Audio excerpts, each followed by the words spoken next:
I might recommend you Ross from Stand and Face Jerusalem.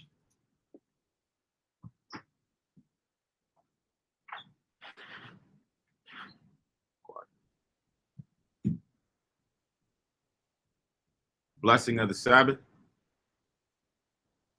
Barakatha Yahweh. Bahashem Yahweh Shai. Asherah. Athalanawa. Hashabath. Bashalawam. The water. Amen. Blessed are you, Yahweh, in the name of Yahweh Shai that gives us the Sabbath and peace. Thank you, so be it.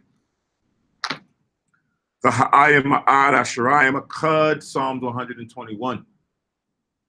Anya Harayim Ayanyam Ya O Haharayim Ma'ayan Yabu'a Isaiah Yabu'a Mayahawa Shaisha Shamayim Wa'arataza La'a Yanathan Lamawat Regalia Yala'a Yanawam Shashamarka Hana La'a Yanawam Wala'a Yayashun Shashuama Yasharella Yahweh Shamaya Yahweh Tazalia Ya Yin Yin Ya Yawamam Hashamash La'a Hakaya Wayarak La'a Baligala Yahweh Yashamaya Makal Ra Yashma Napasha Yahweh Yashma Hawalakia Wabawaya Ma'aitha I Willam Bahasham Yahweh Shai for water. Amen.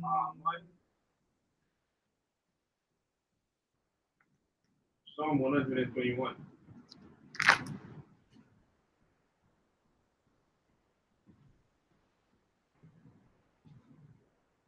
I will lift up mine eyes unto the hills from whence cometh my help. My help cometh from the Lord which made heaven and earth. He will not suffer thy foot to be moved. He that keepeth thee will not slumber.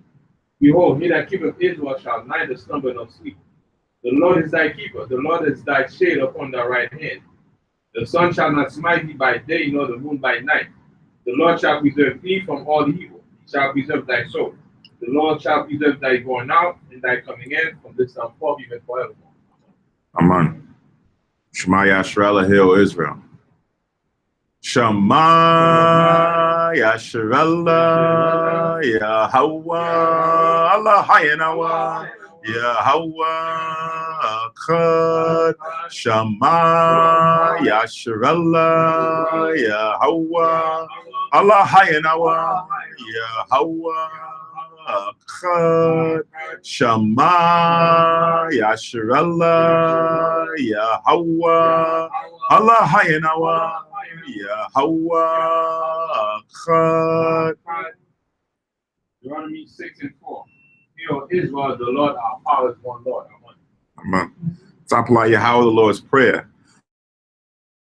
Abba Yanawa, Shabbat Shemayim, Kwadash, Hayah, Shamka, Yahweh, Malakwaka, Saba'a, Matazawanka, Haya, Aisha, Ba'arataza, Ka, Bashamayim, Nathalanawa, Lakam, Yowum, Za, Wasalaklanawa, Kabawathanawa, Kasalaknawa, Kabawathanawa, Wala'a, Habiyanawa, O Nasayawan, Abo, Hawashainawa, Marai, Kaya, Laka, Hamalakwath, Waha'ala, Wahatha Pa'arath, La'aiwalam, Aman.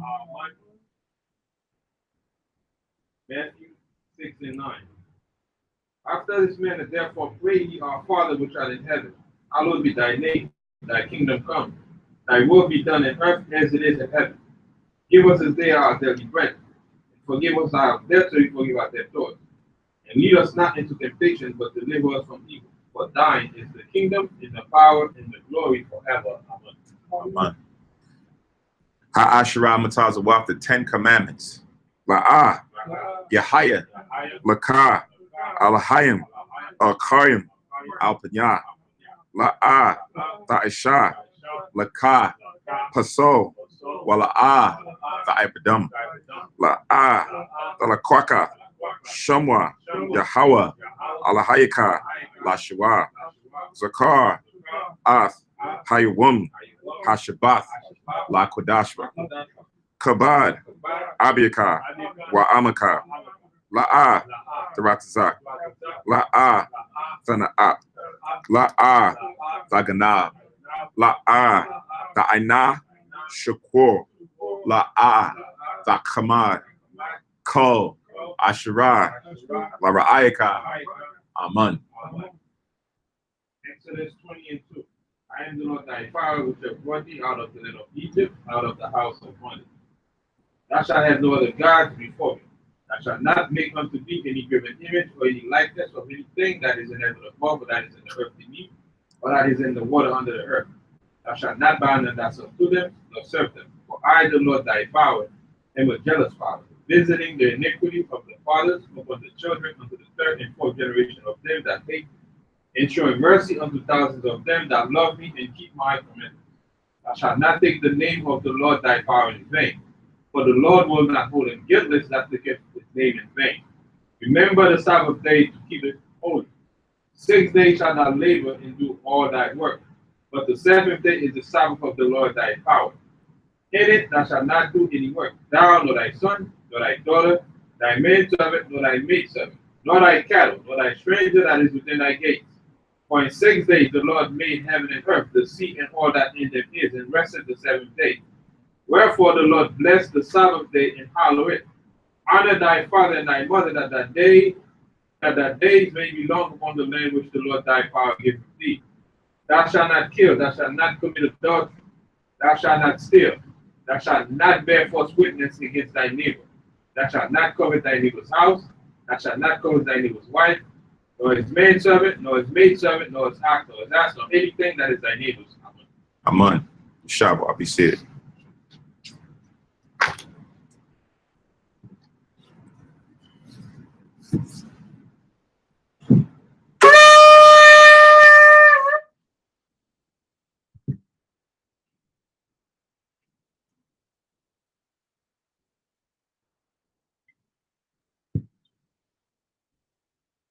Barakatha Yahweh, Bahashem Yahweh Shai, Asherah, Nathalanawa, Par Yahagapin, Thawada Aman, La Yahweh, Bahashem Yahweh Shai, Ath Yasha Allah.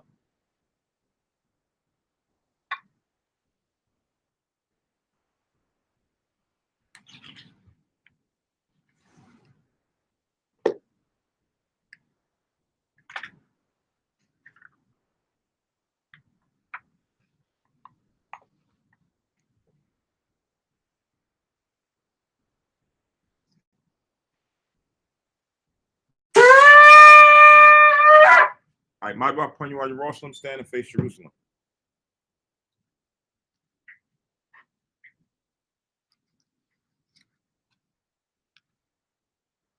Barakatha Yahweh, Hagadol, Rakawam, Abiyar, Wanara'ah, Aliyah 1. Malak, Shal, Shemayim, Wa'aratazah, Wakol, Dabayim, Kayayim. Wagum, Hamashiach, Mayahawa, Adawanawa, Ahabnawa, Apalah, Yawa'itazah, Yahawashai. Zakarnawa, Yahweh, Barataza 1, Imka, Yasha'Allah. Izarnawa, Banah, Wasap, Yasha'Allah, O, Nanawa, Yum Yun, Aitha, Kayawamyum, Makwadam. Baba Kusha, Shalat, Mayaka'Allah, Wahataz Wadak, Allahayim, La, Magunnawa, Rapanawa, Washamar, Alnawa, Ba'akwar, Shalak, Harokai, Shal, Yahushai, Lanawa, Lalamanawa, Rabim, Kakama, Zabawana, Wada'aith, Shal, Dabarka, Bahasham, Yahushai, Zawada, Some Yad, Wa'iwalam, Aman. English translation. Blessed are you, Yahweh, the great, merciful, mighty, terrible, most high power, King of heaven and earth and all things living, and also the anointed from Yahweh, our Lord, our friend, the wonderful counselor, Yahweh Shai. Remember us, Yahweh, favorably your people Israel. Help us build and gather Israel. Most high, we beg you, like the days of old. Please send Michael and the righteous powers to protect us, heal us, and watch over us. Mainly send the spirit of Yahweh Shai to us to teach us much wisdom, knowledge, and understanding of thy word. In the name of Yahweh Shai, thank you always and forever. So be it. Repeat the Hebrew only. Blessed are you, Yahweh, in the name of Yahweh Shai that gives us the law. Barakatah Yahweh, Ba'ashem Yahweh Shai, Asherah, Etelanawa, Hathawara. Blessed are you, Yahweh, in the name of Yahweh Shai that gives us light to see. Barakatah Yahweh, Ba'ashem Yahweh Shai, Asherah, Etelanawa, or war, La Ra'awah. Blessed are you, Yahweh, in the name of Yahweh Shai that gives us the ram's horn to call the people. Barakatah Yahweh, Bahashem Yahweh Shai, Asherah, Nathalanawa, Korun, Ha'ayel, La Korah, Ha'aim. Blessed are you, Yahweh, in the name of Yahweh Shai that gives us the olive oil to anoint Israel. Barakatah Yahweh, Bahashem Yahweh Shai, Asherah, Nathalanawa, Hasheman, Zayath, Lamashach, Yasha'Allah. Shawah, be seated.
All right, Shalom, Yashala. Those listening on the teleconference, those watching on the live stream, and to the occupants here in the school, Shalom, or peace in the Hebrew, to all the brothers and sisters that's scattered throughout, here to worship the Most High on the Lord's Sabbath day. It is a commandment to observe the seventh day of the week, which starts Friday sundown to Saturday sundown as a Sabbath of the Lord, where we come and give, our praise, honor, and worship, our time and our efforts to the works of the Most High, and to give him his just due. Those of us whose ancestors on our father's side represent those of Native American Indian descent, North American Seminole Indian, Taino Indians, so-called Hispanics through North, Central, and South America, as well as the so-called Negroes that came over in the in the 1600s during the diaspora, widely known as slavery, came over also and was spread to cast throughout North, Central, and South America, as well as even throughout Europe, represent the 12 lost tribes in the nation of Israel, in which the Bible describes and gives us our history, gives us laws, statutes, commandments, which gives us, our holy days, ceremonial days that we're supposed to keep, a moral ethic code of honor and how we're supposed to conduct ourselves in society as men and women of God, as servants of God, and then the prophecies of things to come, the events that's going to transpire that's leading up to the second coming of our Lord and Savior Jesus Christ, Yahushua in the Hebrew. So the Lord has given us testimonies and he's given us different examples on how we're supposed to navigate throughout the said perils that's coming or that has been happening in the earth today. So with that, here at Hayashra Kanas, which is the congregation of Israel, we go through the scriptures and we read different chapters on each Sabbath day, Old Testament, New Testament, and then the Apocrypha. This week, we're going to be into the New Testament, reading the book of Luke, the 16th and the 17th chapters. And as our custom is, we like to read it in Hebrew first, the Phoenician ancient Hebrew, not the modern Hebrew that you may hear that sounds a bit what they call Yiddish, Aleph, Beth, and how they pronounce the alphabets, but in the ancient Phoenician Hebrew that our ancestors spoke some thousands of years ago when we was given our culture. So we're going to read first in Luke 16th chapter in the Hebrew and then dive into the word. So I'll start off reading where it says, Amar in 16:1. So it says, Amar gum al thalama yadyawa ayash aisha yar hayam walawam pakwa yad ayo bayathwa waya lash yanawa Alyawa ba'a marum kaya mapazar hayawa ath kwana yunyaka, verse 2.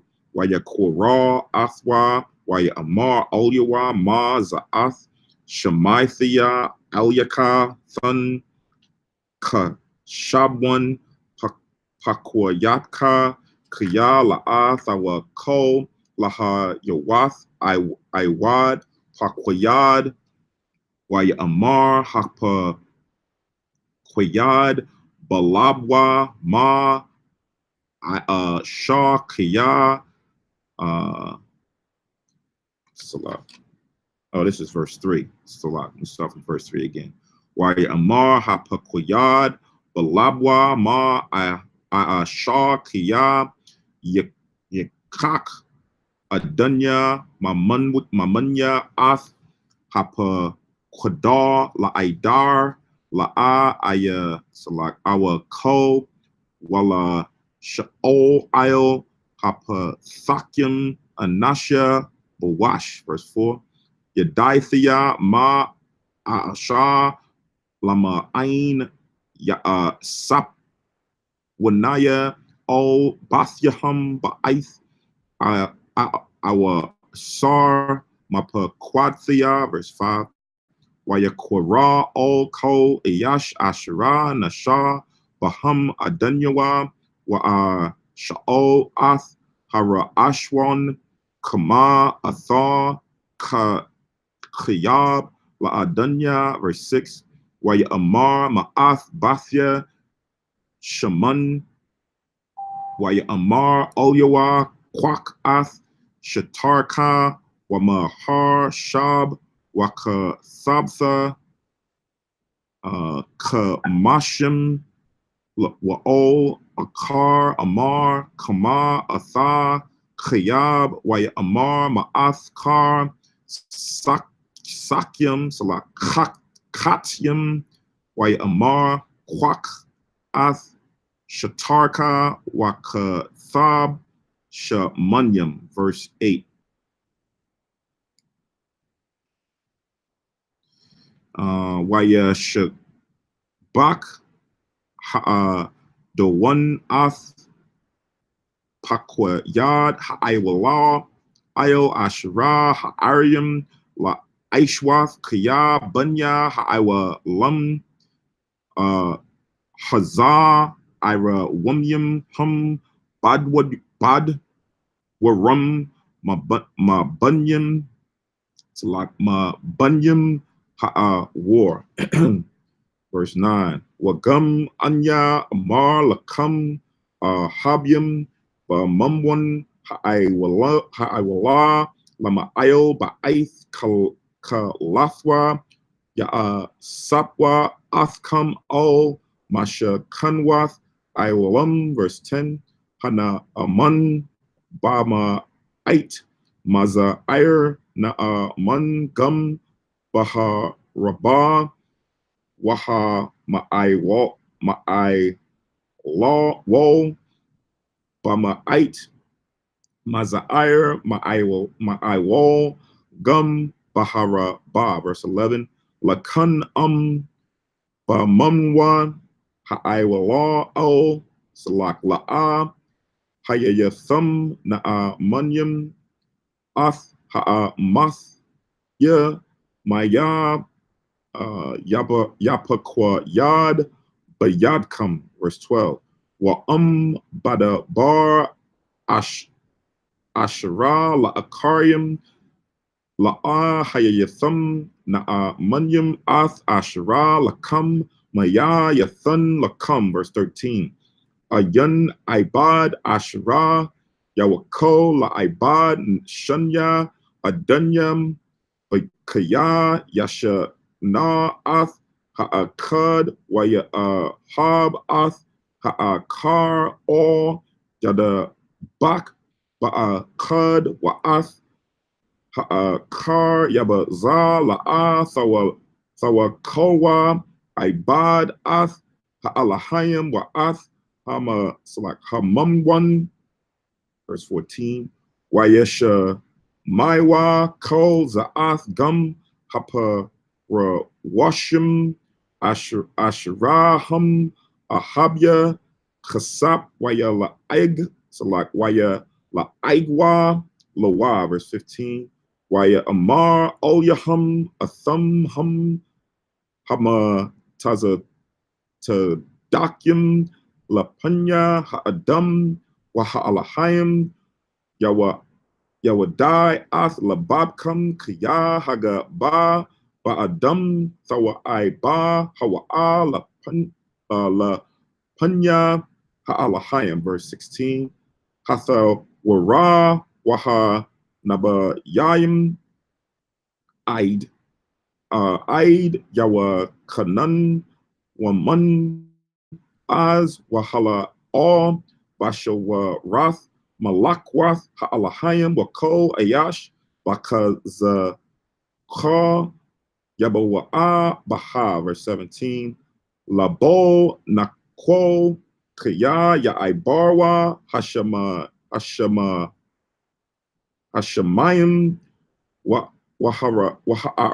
wa ha'aratiza ma'ashra yapo kwa wataza akad man hathawa ra. Verse 18. Ko ayash hama shalak ath akshafwa wala kwak akarath na'ap hawa'a wako halakwak ath hagar washa ma'a yasha na'ap hawa'a. Verse 19. Ayash aishayar haya hawa salak wahawa'a labawash aragman washasha waya tha'igag waya shamak yawum. Verse 20. Wa'ayash abaya one shamanwa la'izar mashakab salak pakthak sha'ir bayathwa wahawa'a mala aba ibaiwath. Verse 21.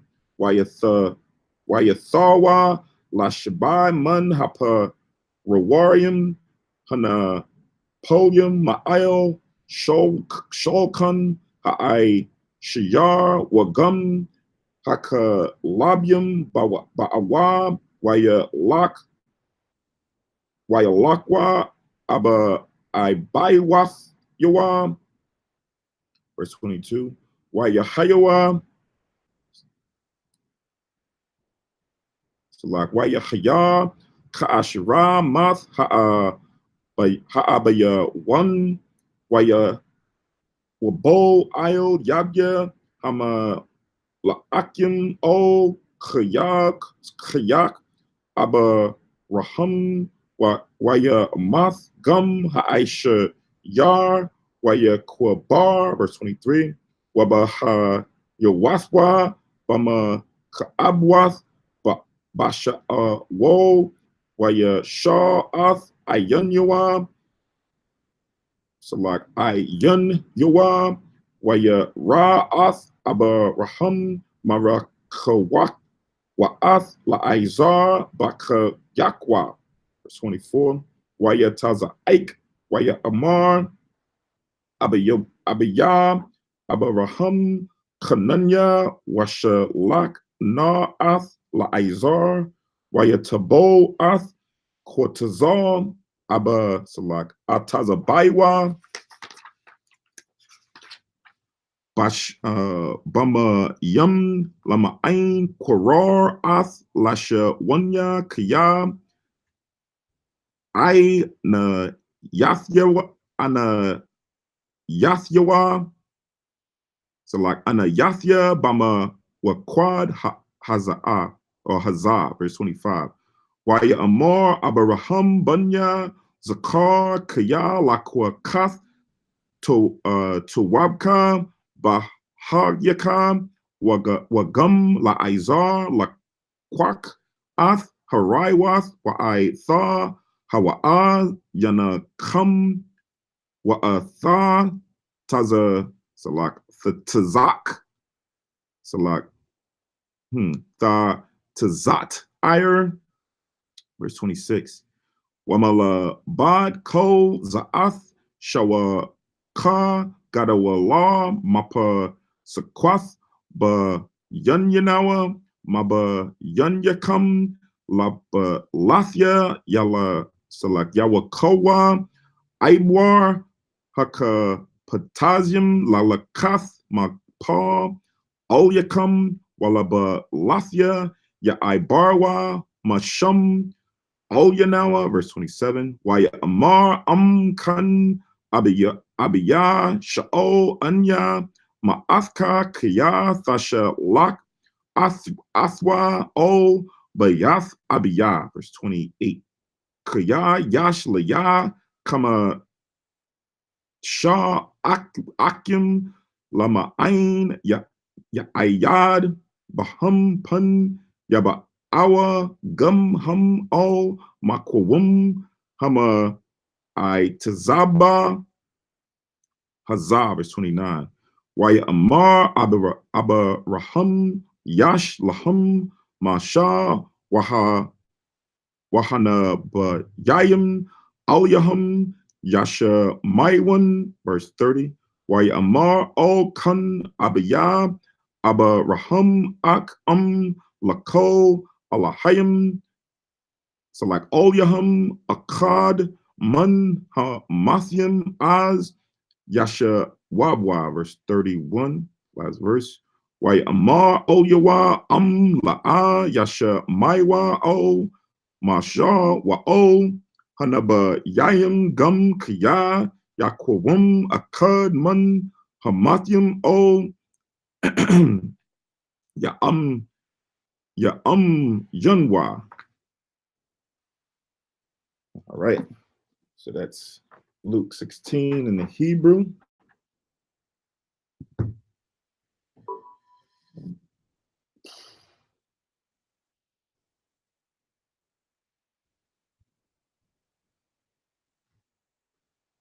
So now we'll get to it in the English.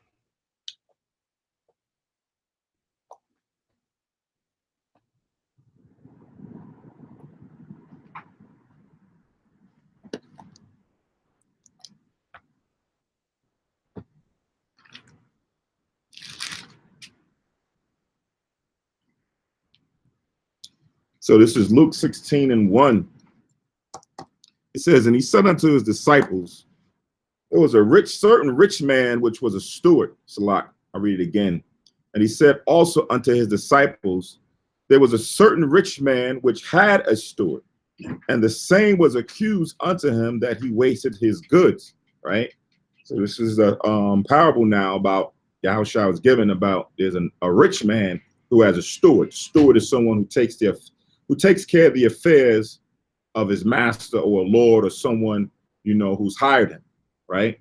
So he had the steward, and then accusations was being brought about the steward and his conduct or the business savvy that he was doing. Right.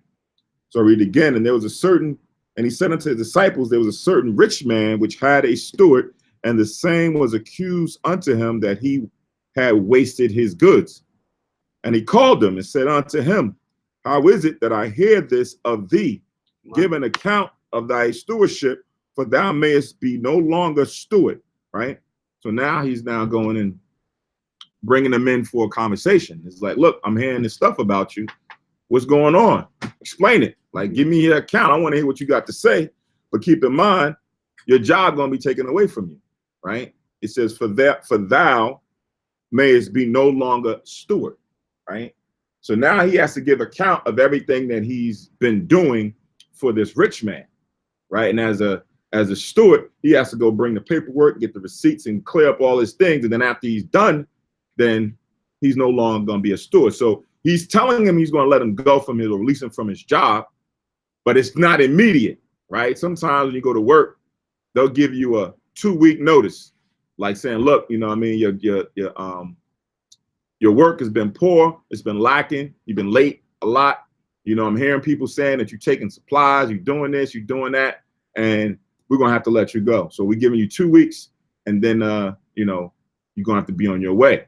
So he has time now to still go and do some of the affairs of the rich man, right? Other times in today's world, they'll just come and you fired immediately. Like you let go. They saying, listen, turn in your badge, give me your keys, you know, whatever that may be, and you getting walked out the facility or the job placement, right? In this case, it's not the same. He's still allowed to do the stewardship for the rich man, meaning he can go and speak and do things on behalf of the rich man, right? So it says in verse 3, then the steward said within himself, what shall I do? For my Lord taketh away from me the stewardship. I cannot dig to beg, I am ashamed. So now he's contemplating in his mind. It's like, Dad, what am I going to do? I've been doing this job for a minute now, and he about to take it away. I ain't got the skills. I can't go out there and start laboring and doing laborers work and digging and doing stuff like that. And I'm too proud to go out there and beg. So what am I going to do? So now in his mind, he's thinking of his next plan, his next transition. So now he's given, like, say, a week or so. Now you got to go and figure out what's going to be your next gig, right?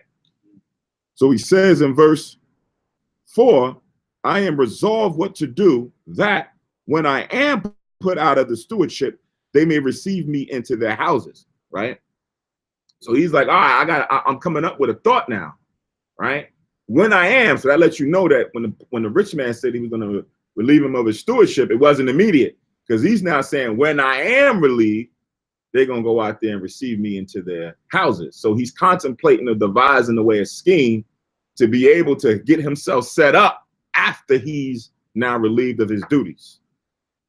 Also, in the same token, he said about the labor part. He's talking about farming. Right. Like, you don't have the strength to go out there Right. and start doing farming. So what?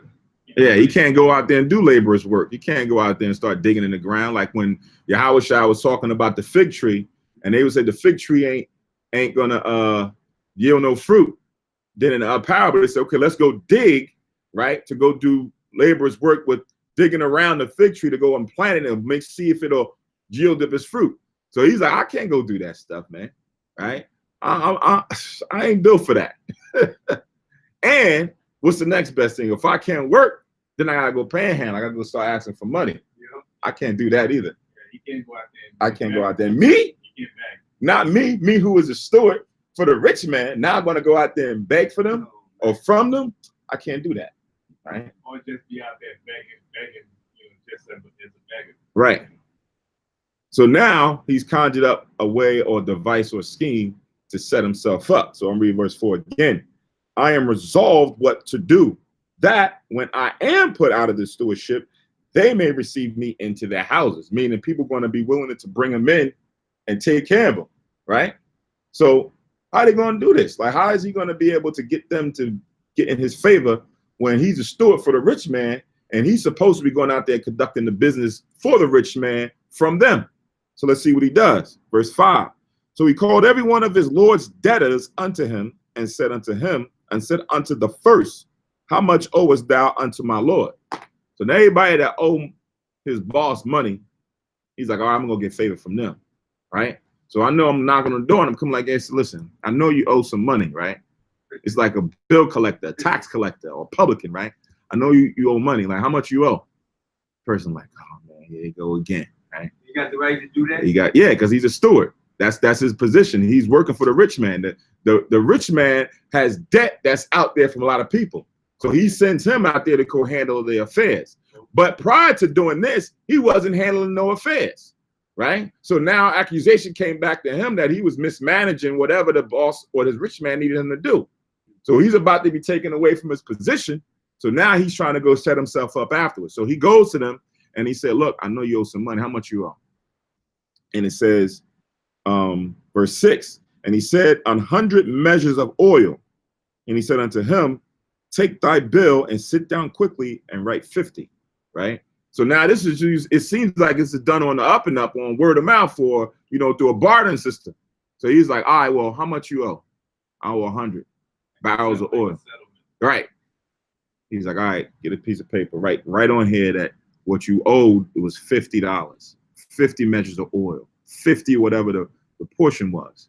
So now he done cut his debt in half, right?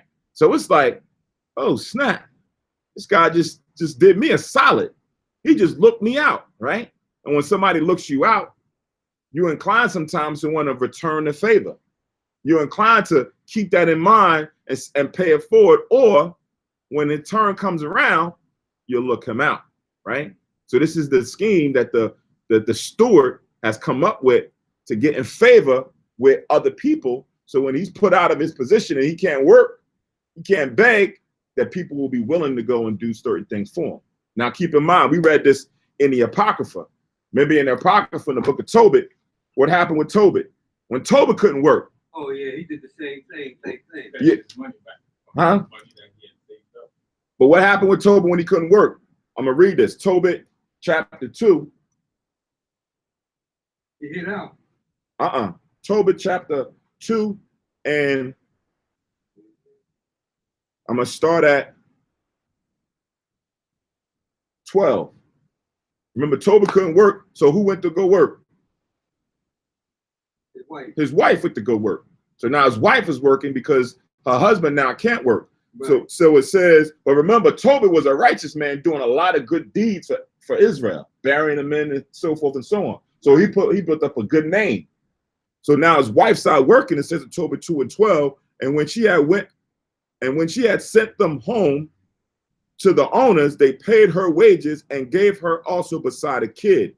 And when it was in my house and began to cry, I said unto her, from whence is this kid? Is it not stolen? Render it unto the owners, for it is not lawful to eat anything that is stolen. So now she was paid her wages for the labor that she had done, but they gave her on top of that a kid out of just the good kindness of their hearts, right? That's a goat. Because the kid or a goat, right? Because they understood their family circumstance. So it says in verse 13, Tobit is like, where'd you get this from? He thinking his wife stole it, but they gave it to her. So now there's going to be some contention in the house. So he's like, listen, give it back, because it's not right to go and eat anything that was stolen. Verse 14, but she replied, upon me, it was given for a gift more than the wages. Howbeit I did not believe her, but bade her render it to the owners. So she's letting him know that they gave me this as a gift on top of my wages. He still ain't believed her. It says, and I was abashed at her, disappointed at her. For she replied upon me, where are thine alms and thy righteous deed? Behold, thou and all thy works are known, right? So because he did good deeds amongst the community, people remembered it and then paid him back when it was time when he fell on hard times, right? So when he fell on hard times, they was quick to go and help him out, right? Like how he helped them out, right? So this is down what he's devised. Listen, I'm gonna go help him out at the expense of the rich man, right? I'm gonna look out for these poor, those who in need to be looked out for, who be cared for. And then hopefully they'll in turn look out for me, right? So I'm gonna read that again, verse 5. So he called every one of his Lord's debtors unto him and said unto the first, how much owest thou unto my Lord? Verse 6. And he said, 100 measures of oil. And he said unto him, take thy bill and sit down quickly and write 50. Then said he to another, and how much owest thou? And he said, 100 measures of wheat. And he said unto him, take thy bill and write 80, right? So this guy owed 100, and he said, now you only owe 80, right? Write that down. So he cutting deals, right? So now as he's cutting deals, he's supposedly alluded to be gaining favor with those people that he's cutting deals with, because he's looking them out, and they would, look to take care of him in the future when he's let go of his position. That's his thought. Verse 8. And the Lord commended the unjust steward because he had done wisely. For the children of this world are in their generation wiser than the children of light, right? So now here it is. He's being commended for him going out there and doing what? Cutting these deals with people to gain favor from them later on in turn for himself. Now it says the Lord commended the unjust steward. Remember, he was the one that was accused because he was mismanaging the rich man's money. So now he's setting himself up afterward. So now when they see it, it's like, yo, this guy is using some wit here, right? He's kind of a little smart in how he's going in out there and handling the affairs to get not only sometimes, like when you're in the world, like I know bill collectors sometimes, like I owe me $1,000 and they ain't getting no money from me right now. I'm paying the minimum payment. And they'll call me up and be like, all right, look, we'll cut you a deal. You owe 1,000. If you pay us 450 right now, you good. You like, wait, 450? Right? Oh man, that's dope. I like that, right? They'll have these sometimes the major company, a hire independent company or contractor to go out there and collect the debt. The person is now looked at as the publican in this case. So he goes and collects the debt, and they have a different company name on behalf of the major company. So you like, oh, this is dope, right? All right, I do that, and you give him the 450. Whereas now the rich man, he's still getting a good percentage right up front of his money, whereas it would have been a longer drawn out process, and he might not have ever gotten the money, right? Because he could have said, listen, I'm poor, I ain't got nothing. You ain't getting nothing from me, right? But now this person, this independent company is going to be looked at as, yo, that's a good company. They're helping me out. I'm going to refer them to somebody else. Yo, if you got any debt, whatever, you might want to call up them and see how they can handle your affairs, right? So this person, this man, the steward, is operating in that fashion, but for his benefit, right? Then remember, this is all for his benefit so that he can be well received and taken care of after he don't got no job no more, right? So the rich man is looking, the Lord is looking at this is like, yo, that's kind of smart how you did that, right? You dealt wisely with what you have within this setup in this world, right? The children of this generation are wiser than the children of light. We wouldn't have thought of going out there and just doing something like that to the people, right? But this generation uses a lot of schemes. When we're in the world, we're a supplanter type of a people. We love to go out there and finagle and come up with different ways of being able to get ahead, right? But now he's doing it for his benefit. So now he said they do it better than the children of light. We wouldn't have thought nothing like that. At that point now, you got the rich man in his pocket, and also he's setting himself up easy fall. Right. So if the rich man say, "Oh man, this guy's clever, I can let him go." Right. It's good for him. Right. If you let him go, he's good with the people that he's Exactly. Because now he went out there and he's starting now bringing in money. He's now recouping all that money, good portions of it and bringing it in. Whereas he wasn't getting nothing before. right? So now it's like, all right, you picking your game up, right? And he's checking it out, and he's like, all right, the children of this generation is wiser than the children of light for how they go and they operate. Remember, Yahushua said, be wise as a serpent, but harmless as a dove. So we got to analyze and observe some of the things and tactics that they use, but use it for righteousness' sake. Use it to do good with. Don't use it to go out there and do evil with, right? Like some people will go out there and start a company and do what? Go out there and take advantage of the people, right? So we would go out there and say, yeah, we're going to start a company. I see how they got everything started up and everything else, but we're going to do better with it than what they did, right? And understanding how they're finagling the people and come up with a way to better the people, right? So we got to look at what they're doing. Remember, even in the parable of the Samaritan, Yahushua praised the Samaritan, called him the good Samaritan, because what? Here's somebody who's of the world. He ain't of Israel, but he's doing good deeds to Israel, right? So observe what that person is doing. Just because he's a heathen, don't think that, oh man, I can't learn anything from him. Nah, do the righteousness that he's doing. If he's doing the right thing. If he's doing the right thing, observe and check out what the person is doing. Every heathen ain't just off-white wicked. Like every action that they do ain't just totally wicked. No, you're going to have some heathens that's going to do some good deeds that you're going to observe, or there's going to be good deeds that they're going to do for you, right? Check it out and observe and extract and take away that good deed, especially if it aligns with the scriptures.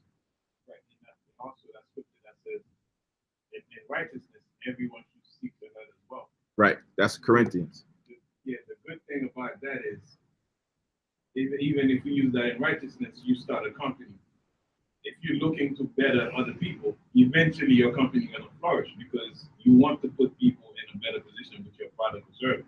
Mm-hmm. Once they're in a better position, they're always going to come back to you because they satisfy with what you've given them or the service you've given them. Right. So that's a good scripture right there to use in reference to that. Yep. So I'm gonna read this again in verse 8. And the Lord commended the unjust steward because he had done wisely. For the children of this world are in their generation wiser than the children of light. Right. So we know we're the children of light when you read in 1 Thessalonians, the 5th chapter. Right. And the children of this world are those who are the unbelievers, or who's in the world. Right. But observe the things that they do and how they maneuver, and then apply that to righteousness. Because Yahushua, the Most High, takes worldly things and applies it to righteous things, right? Just really common things that we deal with, right? They out here handling money, dealing with debt and the amount of money that's being exchanged, right? That's now being compared to how we're supposed to operate. Yahushua was talking about taking the disciples who was fishermen and how they catch fish. That's just normal things that people deal with. But he's not saying I'm going to apply that to righteousness. So you can see how you take one thing over here and operate, see how they operate doing it, and then bring that over here into righteousness, and then use the same tactics honestly and wisely in doing this, right? It says, I say unto you, make to yourselves of the mammon of unrighteousness, Salak. Make to yourselves friends of the mammon of unrighteousness, that when you fail, they may receive you into everlasting habitations. When you read that, you say to yourself, hold on, what is he talking about? Is he telling us that we should go and be unequally yoked with people who are going out there doing all kind of wickedness, right? Who out there taking advantage of people, right? Is that what the message is? Because it says, make to yourselves friends of the mammon of unrighteousness, that when ye fail, they may receive you into everlasting habitations. So it's like now he's telling me to go be unequally yoked with people out there who hustling and doing wrong to people, who hanging out in the unrighteous deeds. But that's not what it's saying, right? It's talking about taking the opportunity to use that money or use the wealth or use the riches that people use, that they get, that they gain with, and you go do righteous things with it, especially like in this case, when you look at the parable, this steward went and helped out the people, right? He helped them out so that in turn later on, he will be well received by them. Now it's flipping into the spiritual aspect. That was the parable. Here's the understanding. Now go and use that and do good with it so that you will be well received later on. That's what we all in here doing. We putting in good works so that the Most High can accept us into his kingdom later on. Right. But it's almost aligned with Romans 12 and 18. Mm-hmm. That said, as much as life in you, live peaceably with all men. So you try to, as much as you can, you try to manage to live with everybody, so that when things turn inside, this guy, he's a cool guy. Right. Let me help him out, or let me help this guy out. Let me help this guy out. But if you or if we start problem with everybody, when we conspire and say, nah, he's in trouble. Right? So it's the same thing in what this is talking about here. You do good things to people, right? And then in turn, when we fall on a hard time, they look out. Right. Right.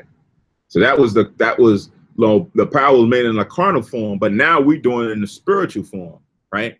Because again, back to this 9th verse, and I say unto you, make to yourselves friends of the mammon of unrighteousness, right? Make to yourself friends using this money, using the wealth, using the resources, the riches that you see people out here are using. You use it now for good things, especially for the poor. And then you're going to set yourself up, because it says, when ye fail, it's not meaning like when you stumble. When you fail, like meaning when you die, like later on, when you give up the ghost, you're not here anymore, right? Then you're going to be accepted into the kingdom of the Most High, right? Let's see how that works. Go to 1 Timothy. What is it? 1 Timothy, 6th chapter. Who? Say it again, Samaj. 1 Timothy, chapter 6. Right. So remember what we're reading here in 16 and 9. Make to yourselves friends of the mammon of unrighteousness, dealing with money and wealth and riches, that when ye fail, they may receive you into everlasting habitations. We're talking about everlasting habitation. What's everlasting habitations? Right. That's what we're about to find out. 1 Timothy. Give a verse with that. Say again. 1 Timothy, you gave a verse. Did I give a verse? You said 1 Timothy 6 and what? 6 and 17. Oh, okay.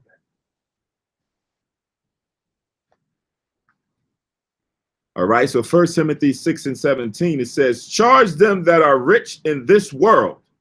Right. Remember, it's talking about children of this world are in their generation, or wise in their generation, and the children of the light. Right. So now those that are here who have riches, wealth, mammon, right? Charge them that are rich in this world, that they be not high-minded, nor trust in uncertain riches, but in the living power, who giveth us richly all things to enjoy. So don't put your faith and your trust in the money, right? But you're rich, you got a lot of money, you got a lot of wealth. Verse 18, that they do good, that they be rich in good works, ready to distribute, willing to communicate. So now if you are rich with carnal wealth, be ready to do good works with what you have. Be ready to distribute money to whom? The poor that need it. Willing to communicate. Go uplift them. Go build them up. Go teach them, right? Then it says, laying up in store for themselves a good foundation against the time to come, that they may lay hold on eternal life. Remember, we just read everlasting habitations, right? Eternal life, same thing. You laying up, doing good works, distributing, communicating, laboring, so that when time comes later on, you may lay hold on eternal life or those habitations. So it's parallel with this steward who was now caught up and about to lose his job. He went out there and started working and helping people out, so that what? They could receive him later on, not right then and there, because he's still working, right? They weren't going to receive him right then and there. He had to wait, stop working, like it was done. And then afterwards, they may receive him into their houses and take care of him. So here we out here laboring. So if we got anything that we could, we distribute, we communicate, we teach, we build, we help, right? So that those things that we're doing later on can be looked at as good works, and we received or found worthy by the Most High and Yahushua. That's how you get eternal life. That's how you be a part of everlasting habitations, or which is the kingdom of the Most High. It's not talking about going out there and making your friends with those who are wicked, and then going out there and doing the works with those who are wicked so that you can get the eternal. That don't make sense, right? This is just using the parallel of the carnal thing of the parable to using it to a spiritual thing of how we now are supposed to operate and look at those things and use it for righteousness' sake. Verse 10? No, not yet. So that was 1 Timothy chapter 6, verse 17 to 19. Also write down Psalms.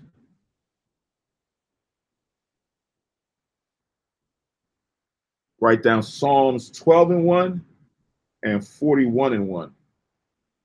I just want to say this about 9, but 10 kind of illustrate on it. Also, it's more so about get in touch. Get in line with the resources that we have, so that when we, if we manage the resources that we have properly, then we'll be able, and even small, with actually 10 will, verse 10 and 12 will pretty much sum it up. Right. It's like make friends of mammons. It's like manage the resources that you have correctly. You know how sometimes people say, "Oh, money is evil," whereas it's not money that's evil. It's the mismanagement of the person that have the money. That's not correct. Or the lust of abusing the money and trying to be like the people who are niggards at the table, where they just keep accumulating and never doing any good thing with what they have. If the resources is properly allocated, then it's a good thing. If it's not allocated righteously for good deeds. Right. So Psalms 12:1.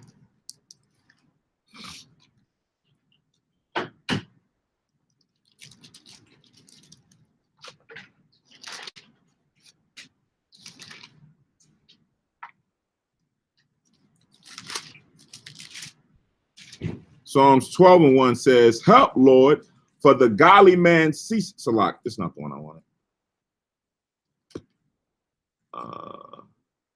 Not 12:1. Salak.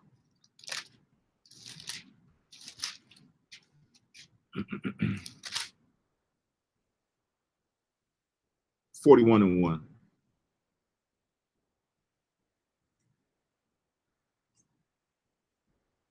So Psalms 41:1 says, "Blessed is he that considereth the poor.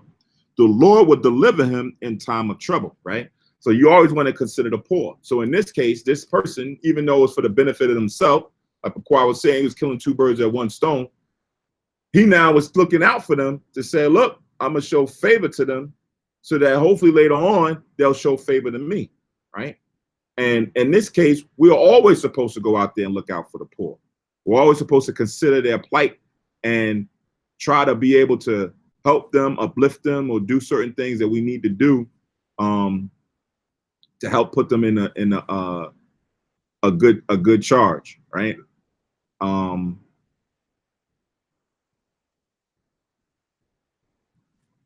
Also go to 1 Corinthians 7. 1 Corinthians 7.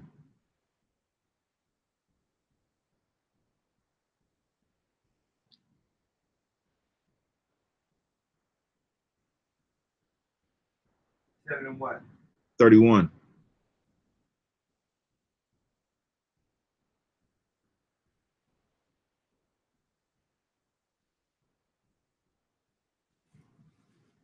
To go with what Quad said about using the resources. So 1 Corinthians 7:31 says, "And they that use this world as not abusing it, for the fashion of this world passeth away," right?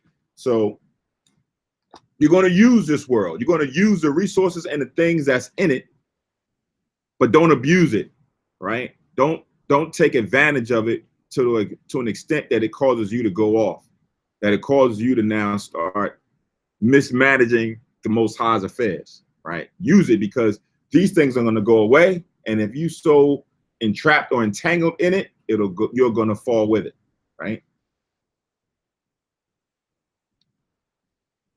So that was 1 Corinthians 7:31. To also go with this 16 and 9 in Luke, write down Luke 18. 18. Luke 18 and 22.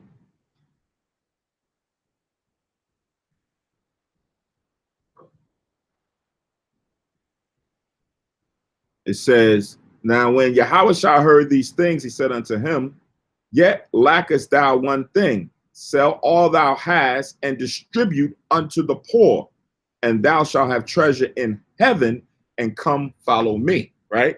So again, the distribution to the poor and the helping out of the poor, those who need help, that's where you gain alms and you store up treasures in heaven for the time to come. Same thing that this person was doing when he was helping them out and cutting everybody's debt. He was storing up opportunities to get himself in a better situation for when he can't work no more. Right. We now, the children of the light, we got to look at that and be like, oh, that's interesting. Let me go out there and do something on the righteous level where I can now do the same thing for the poor and store up alms in heaven, where I'm not looking for anything that's going to come from me right now from man. I'm waiting to get the everlasting habitation or the eternal life. That's what I'm looking, banking up, saving up all of my account for that reason. So that was Luke 18:22.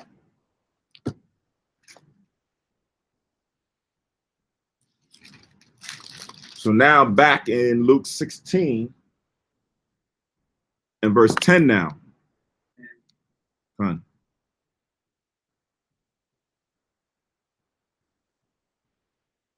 It's a lot.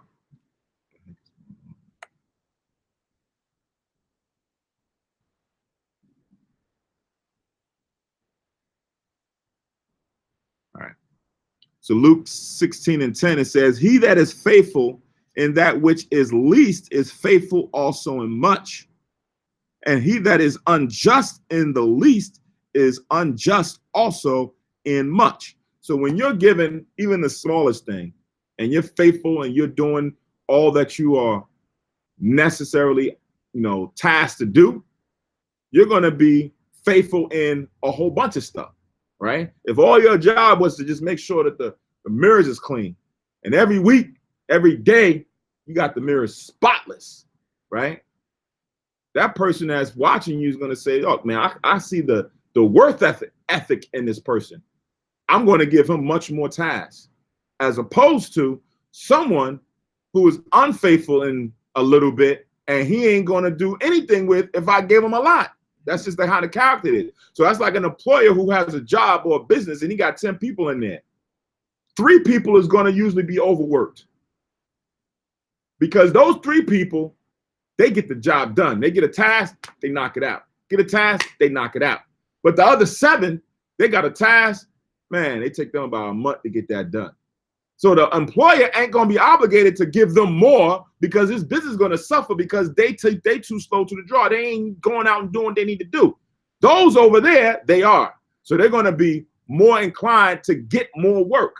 So if you faithful in a little bit, you're going to be faithful in much. But if you not faithful or you're doing wickedness in a small amount, you're going to do the same thing what more is piled doing to you, right? So why am I going to give it to you? I'm not, right? You ain't doing what you need to do. Be quiet. And I see that in Israel a lot. Mm-hmm. By observation, our people, you give them a little bit of things. Right. They can elevate. That's part of our life, because we destroy for lack of knowledge. We complain when we give a low task, or the boss is this, the boss is that. If we work as if we're doing a great job for the Most High, then you're gonna work eventually. If the boss don't see it, the Most High will bless you with something that's elevated, because you elevated that situation. Right. Just do what you gotta do it to your utmost best. And then whatever you do, the Most High will reward you openly. If or the boss might see it and give you a raise or give you a better position, but not because of he good, because you elevated that situation and the Most High sees that, and you graduate and you move up to the higher level. Right. But a lot of us, we just complain Yeah. about every little thing, and And that's what the scripture says. Even keeping our word like little things. Mhm. If you keep your words in little things, then you'll be trusted for in bigger things. Yep. If you cannot keep this, then automatically, nah, I can trust him with that, with this, because he cannot even, but in his mind, he's not paying attention to what he's doing. But the person that's giving him the position or hiring him, he's observing every little thing that you're doing. Right. Right. And so that's why now when the steward, who wasn't doing what he was supposed to do for the rich man initially, now when he was told that he was going to be let go, he went out there and started really doing what, doing some things and start operating in the manner was like, yo, where was this at? Like, you out there you cutting deals, you doing all that. That's the kind of person I've been looking for, right? That's what you should have been doing, is going out there working and dealing with the people, right? So now here it is, as Israel, we, especially those of us here, we kind of, like Kwa mentioned, we're kind of spoiled. We're just lazy in spirit to really going out there and doing what we need to do. Just on laborers' work, when you look at the tribes, Judah is looked at as the most laziest out of the tribes. And then that may not be the same, but that's the proverb that's put out there. But a lot of the other people, like immigrants and different people who come, not even just Judah, just in general, those of us who are born and bred here in America, compared to those from the outside who come in, those from the outside come in, their work ethic is a little bit more extreme than those who are here, because it's like, yeah, I'm just here chilling. I'm from here. Whereas others come in like, I'm coming to get the opportunity. I'm coming to take advantage of what's here, right? That mentality breeds a good work ethic. It makes them work harder. Makes them work harder and makes them want to achieve more than those who are here spoiled, thinking that they got the, they're obligated to just get what they need to get when they want to get it, instead of putting in that work to go and do it. And that's why you see even Judah here, who elevate, they don't really do much that other people can do. All right. It's just that they apply themselves, because the majority of people won't do it. Right. So they just apply themselves and they elevate. Yep. So now you have all this how to become a millionaire book. You don't need all of that. Right. Just apply from little things and elevate into bigger things. Right. The general population, They just want to get there. they just want to get there. They Right. see what he got. Yeah. They want to be stuck right up there. Right. You like, okay, I'm here. I see what he had up there. He's like, I want to jump from here to there. Quick. They're like, no, you got to go here, here, here. Oh, man, I ain't got time for all that, man. I ain't got time for all that. Right? You don't want to put that ethic in. So in the observation of it, Yahushua says, he that is faithful in that which is least is faithful also in much. And he that is unjust in the least is unjust also in much. So you're going to observe that individual who's been given a task or a job to go do, and he's not doing it wisely. You give him more, it's going to be even worse, right? Verse 11, if therefore ye have not been faithful in the unrighteous mammon, who will commit to your trust the true riches, right? If somebody's looking at you and observing your work and you just lazy, you ain't going out there doing what you need to do, who really going to give to you any real job or any real thing spiritual, because you ain't even showing no effort. You ain't even showing nothing. We saying, look, just go out there and just get the bags. And you like, oh man, like, yo, you ain't get the bags yet? Who going to say, yeah, all right, that guy right there, yeah, we assign him that? No, because you ain't even righteous, and you ain't even willing to do the small thing, let alone to go out there and want to do the big thing, right? And like Pakwa, you need those gradual steps. This is almost like, the Karate Kid movie. You got to do the wax on, wax off. You got to go out there and go through those motions. Those motions are learning experiences for you to understand the next level. So even in the law, like all of the aspects of the law and how the Most High said it's our schoolmaster, and how we got to go through labor and then dealing with and applying it. Then once we apply it, the wisdom sets in, and then years goes by, and then you start looking back and you saying to yourself, man, I've learned so much in just exercising and operating and just keeping these principles and keeping this code, that, man, I can see now what type of mind level I'm supposed to be on. Back then, I couldn't see it, right? Because again, you can't go from here to here. You got to go through the changes. You got to go through the steps. And a lot of times, in going through the steps, that's where the experience comes in. And then you get to a certain point and you're like, wow, I really picked up on a lot. And sometimes it may be some years, but it seems like a short amount of time, right? but you are picking up that skill and you're picking up that confidence from Yahweh Shah, the Most High, or from your employer in this case, to say, you know what, I can give you more now. Most High, Yahweh Shah is unwilling to give more, give the true riches to someone who can't even, you out there swindling and cheating the people. I'm going to, what I can't, you can't be doing that here. I can't give you this, right? So we read that again. If therefore ye have not been faithful in the unrighteous mammon, who will commit to your trust the true riches? And if ye had not been faithful in that which is another man's, who shall give you that which is your own? Right? That's going into like the scripture you pulled in 1 Corinthians about you're not just seeking your own wealth, but you're seeking another man's wealth. Right? So in this case, you know, when you're a servant or an employee working for the company, your job is to make sure the company flourishes. The company, you know, is able to thrive, right? And if the employer is someone who's wise and he's about his brother's keeper, the employer or the person, yeah, he's going to say, you know what, I'm about to bring this person up, or I'm about to give him the skills, the tools to go do this on his own, to go start and set up his own thing, right? That's kind of how the spiritual realm works within the camp or within a school, within the class setting, right? It's like, look, you come into the class, you learning, and we observing. Then it's like, all right, this brother is elevating. He's coming up. He's getting all the skills and this, that, and the third. And then when it's time, it's like, yo, you need to go down to Baton Rouge and set up your own. I'm going to show you how to set it up, right? So you can stand on your own wealth and start building yourself up and establishing your own school and then passing it on and passing it on and passing it on, right? That's kind of how we all got to where we are now. Right? I was sitting in another class, somewhere else, right? All of us. Now we down here on our own. Sometime come, it's like, all right, we get to a certain point. You guys serve. It's like, all right, you know, brother may say, I'm moving to Haiti. I'm about to go set this up in Haiti, or I'm about to go set this up over there, right? I'm about to go and start helping out the next person, and then I'm setting up things for myself at the same time.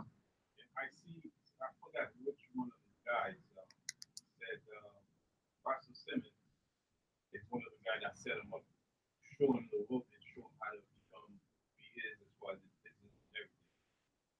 Said now, because of that, he didn't even ask him. He said every year out of his stock, you want to make sure that he gave him $1 million out of his money. So you feel like, you know, even though you don't ask him for it, but Russell don't ask him for it. Russell don't ask him for it. You don't make any obligation that he give it to him. But he said because of he put him where he is, he helped him get there. He's gonna make sure every year he give him $1 million. Right. So that's kind of in the same parallel as he went out there and helped the person out. Right. Now the person is now paying it back and saying, "Listen, I'm gonna give you this. This is that. Hey, after a while they're gonna receive me." Right. So now I done helped out enough. So when I'm too old, I can't go out there and shake and move like I used to. Right. I ain't gonna go out there and they're gonna help me out. Like this brother, you know, came back and helped me out. This person gonna say, yo, Russell, won't you come and spend a couple months with me? I'll take care of you. You know, you're good. All that you did for me, all that teaching that you did, when you helped me build up my store and everything, no, you good. You ain't gotta worry about nothing. Right? That's kind of how this is operating. Where we ain't looking for actual people. The Most High and Yahweh Shah and the angels going to get that for us. That's why back in verse 9, it says, when you fail, they may receive you into everlasting habitations. When your work ethic stop, when you can't do that no more, when you die, your objective is to make sure that you make it to the kingdom. So you got to do good things now so that you can receive those things later, right? Verse 13, no servant can serve two masters, for either he will hate the one and love the other, or else he will hold to the one and despise the other. Ye cannot serve the Most High God and mammon, or riches and money, right? So again, if you have read the other verse in verse 9, literally, this would now be a contradiction in itself based on what we're reading here in verse 13, right? Because now before it's like, it appeared when people read this that the Yahweh Shah is telling them go out there and bond with people who are unrighteous dealings with money, right? That's not what it was saying. It was saying use the money that these people are using, the riches of the world, to do good with it, and then save up something good for yourself later on. Here it's saying serve the Most High. The Most High owns everything. He gives you riches. He gives you a wife. He gives you a job. He gives you certain things, right? When you serve him, those things can be added unto you. Now, mammon, if you worship and serve mammon, then that fits that scripture when it says, for the love of money is the root of all evil. The lust of money is the root of all evil, right? Because that's all you are serving, right? You're saying, I got $100,000 right now. I need to get 250. I'm about to go out there and do everything I need to do to get that 250. If it means I'm going to go and, mispay people their wages, that's what I'm going to do. If it means that I got to go and rob this person, that's what I'm going to do. If it means I got to go slander another business to make my business look good, that's what I'm going to go do, right? And now I'm at 250. Good, I got it. 250, I need 500,000. 500,000, now I need $1 million. $1 million, I need 5 million. 5 million, I need 10 million. 10 million, and then you keep going up and up because you're serving money. And when you serve that, like in the Apocrypha, you become a miser in your own house where the money ain't enough. It'll never be enough because that's where your focus is. With the Most High has so many chambers, he'll give you money and give you the opportunity to show you how to do good with the money that's been given to you. He'll give you this building and say, you know what, I want to see if you do good with the building that's been given to you. He'll give you the knowledge and say, I want to see if you're going to do good with the knowledge that I gave you. That means you got to go out there and teach it. You got to give it back. I gave it to you. Now you got to give it back, right? Or give it out, distribute it, right? So that's what this is getting into. You can't serve mammon. You can't go out there and use mammon as a lord over you. The Most High, Yahweh Shai, is a lord over us. And they guide us into how to use and manage all the affairs and all the things that's been given to us in our time here on the earth. So I'm going to read 13 again. No servant can serve two masters, for either he will hate the one and love the other, or he will hold to the one and despise the other. Ye cannot serve God and mammon, especially when the Most High gives you a task or a job to do, right? Verse 14, and the Pharisees also were covetous, heard all these things, and they derided him, right? So now when the Pharisees listen to Yahweh Shai breaking down, they're like, yo, talking about us again, man. Talk about us again, right? Now he's speaking in general, but he's speaking about those who have that type spirit. They can't serve the Most High and mammon. Why? Because he was Pharisees. These were priests, men of the law, men of the Most High, right? But they was covetous. They had a love or desire for money. So when he's bringing out the fact that you can't serve the Most High and serve money, now in their minds, they're always scheming on how to get money, this, that, and the third. It was like, yo, this guy here, man. Right? So now they got on him about the things that he was saying. What are you talking about? Can't God and serve God and money? Where's this coming from? You talking about us?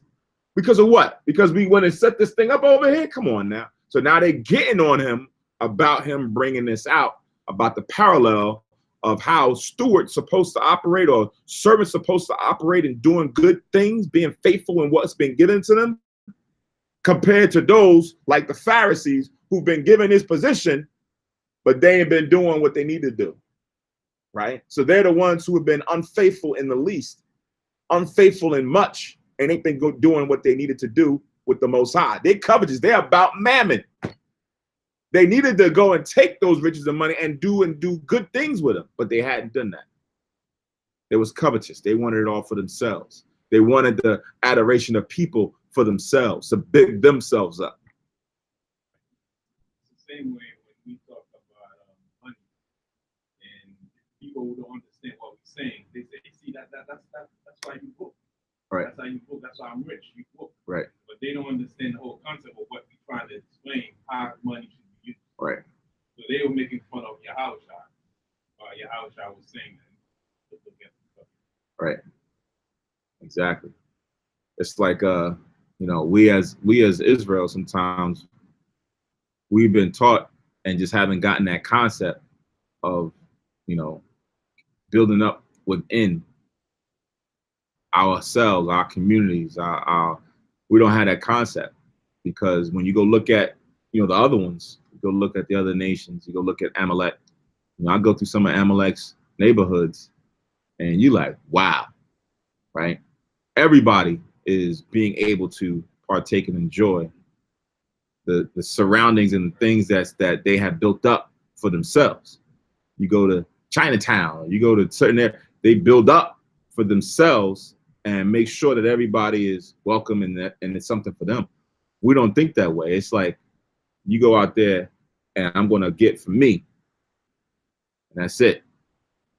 And then I'm building and massing, and I want to show you that I got all this money and I got all this wealth and I got all this, but I ain't helping you. I ain't teaching you on how to do it. I remember years ago, I was watching the thing online, and this guy was getting on all the so-called musicians and athletes. And he was like, you know, y'all come on here and y'all make these investments and y'all talk about this money and how y'all became producers or whatever. He's like, that's great. You know, we buy y'all music, we watch our films, we go to y'all games, we put a lot of money in y'all pockets by keeping your business going on. But you could just come and help us out by teaching us how to do it, right? Do a free podcast, do a free YouTube seminar that says, yo, this is how you build yourself up. This is how you learn more about producing. This is how you learn about, you know, acquiring buildings or certain things that's in your neighborhood so that you can get that and do that for your immediate surroundings, so that as a whole, we as a people look better than what we look like, right? Because you're going to go to every city, major city in the country, and we're in the urban area, and we look bad, everyone. It's like crabs. Yeah, crab in the barrel. Even if somebody has money, they don't trust the next guy that don't have money. But they don't trust even, you know, our motives and how we approach it. Because even I'm looking to start something back in Haiti, and I'm searching out for people over there with talents and sewing and things like that. So I find this guy. He has talents. He can do things, but he lacks resources, or he doesn't have the tools to make things happen. So I connect with him and you know, see how I can help out and how he can become part of the group. And I tell somebody, I said, man, you got to be careful with these people, man. It's not fair. I sit around, in a way, just the way she was brought up, don't trust this guy, or don't trust this people. They this way, they that way. Which could be true, but at the same time, that's how we are. Right. That's the mentality we have, you know, that has been built up around our people. Right. We can't trust each other on anything. Yeah. Even try to help them out is very difficult, because somebody's gonna tell, and even that person might be out there to get you. So it's like, right, I'm about to say, it's not even the trust, it's the envious, covetous portion of it too. Because now when you got and you don't help, and you're not helping me out immediately, then I'm gonna be covetous, so I'm gonna be envious, and now I'm gonna go and try to take away what you got, take away your happiness and your joy, so you can feel pain like me, right? Hurt people hurt people. So if I'm feeling hurt and down, I want you to feel the same thing as me, right? That's the mentality. You ride by in that car, I'm sitting here with old car. Yo, man, where you live at? Right? You're gonna go now rob him of his car, so now he can walk the streets just like you, right? Instead of being happy for him, right?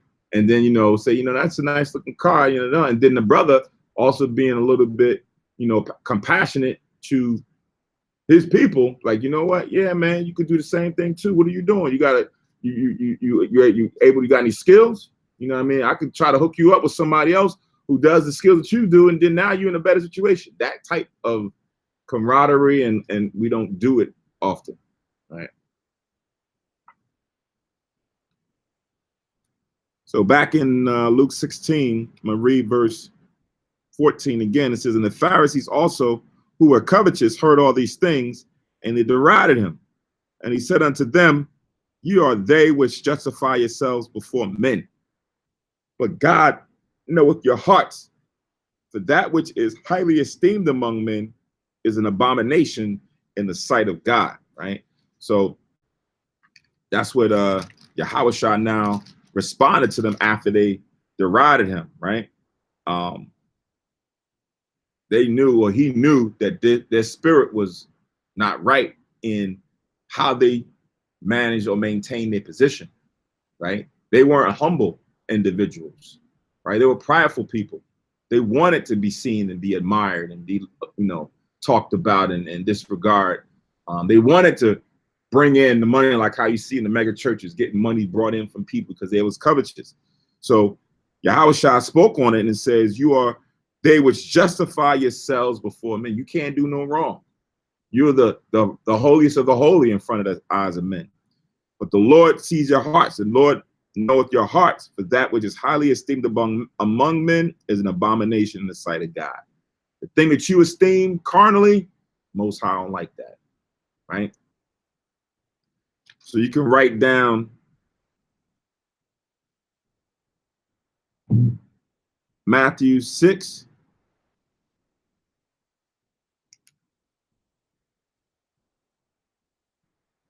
One to 2.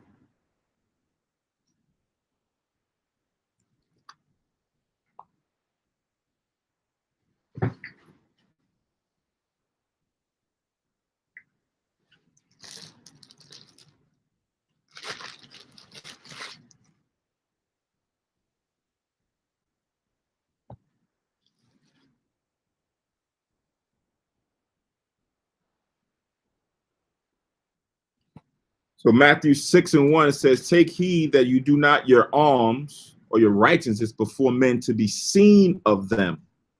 Otherwise, you have no reward of your Father which is in heaven, right? Again, it says, take heed that you do not your alms before men to be seen of them.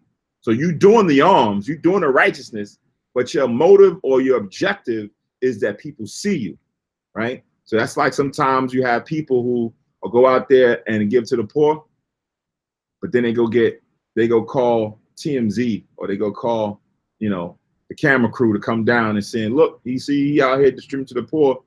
And, man, he's a great guy. Their heart was to call them so that now it can be seen on social media and everything else. They say, see, that's not all he do. He just don't go out there and buy 15 cards. See, he came out there and gave 13 plates out, right? To be seen of men. That's what's in their spirit that they want to be seen. Not that he just go out there and just do it and don't care who see it or not. He just doing it, right? So Yahushua said, take heed that you don't do your alms, your righteousness, to be seen of them. Otherwise, you have no reward of your Father which is in heaven. Verse 2, therefore, when thou doest thine alms, do not sound a trumpet before thee, as the hypocrites do in the synagogues and in the streets, that they may have glory of men. For I say unto you that they have their reward. So the hypocrites that's in the synagogues is the Pharisees and the Sadducees that Yahushua is talking about here in Luke 16, because they want to be highly esteemed among men. And in this day and age, being one of the seen by men is escalated. Views and everything. Right. Likes, Instagrams, hearts and everything else that people put on there.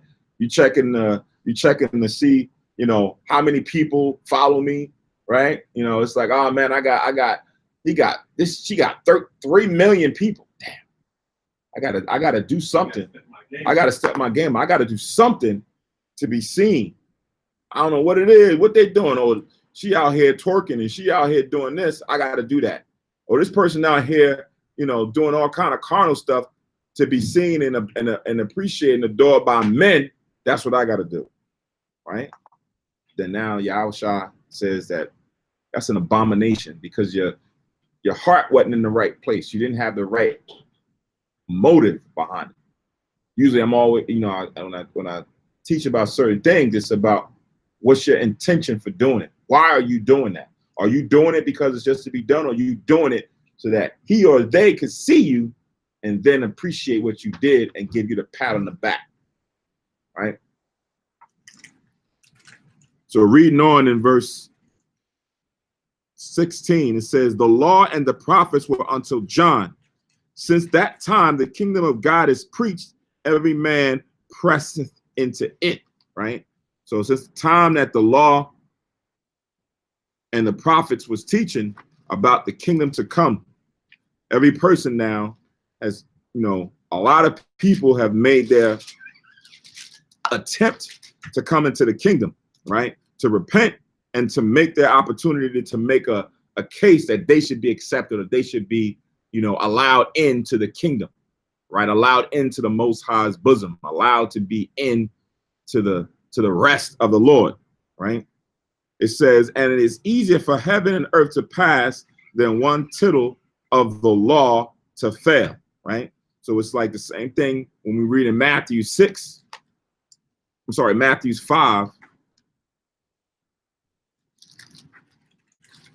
Same thing we read in Matthew, the 5th chapter. And the 18th verse. So verse 17, Matthew 5 and 18 says, for verily I say unto you, till heaven and earth pass, one jot or one tittle shall in no wise pass from the law till all be fulfilled. Right? So same thing here in verse 17. It is easier for heaven and earth to pass than one tittle of the law to fail, meaning to be done away with, that we don't have to keep it anymore. Right? Heaven and earth that we still see and walk on would have to disappear before the law is done away with, that we don't have to keep the law of God anymore, let alone one aspect, one little aspect should be done away with, right? That we don't have to keep it anymore. Verse 18, whosoever putteth away his wife and marrieth another committeth adultery. And whosoever marrieth her that is put away from her husband committeth adultery, right? So, you know, adultery, this is like, you know, random aspects of the principles of the law that the Lord is now going through. And he says that, you know, if you have a wife and you go marry another wife and leave her alone, you commit adultery. The only time that Yahushua looks at allowing someone to put your wife away, write down Matthew's, the 5th chapter, 32nd verse. Matthew what? 5:32.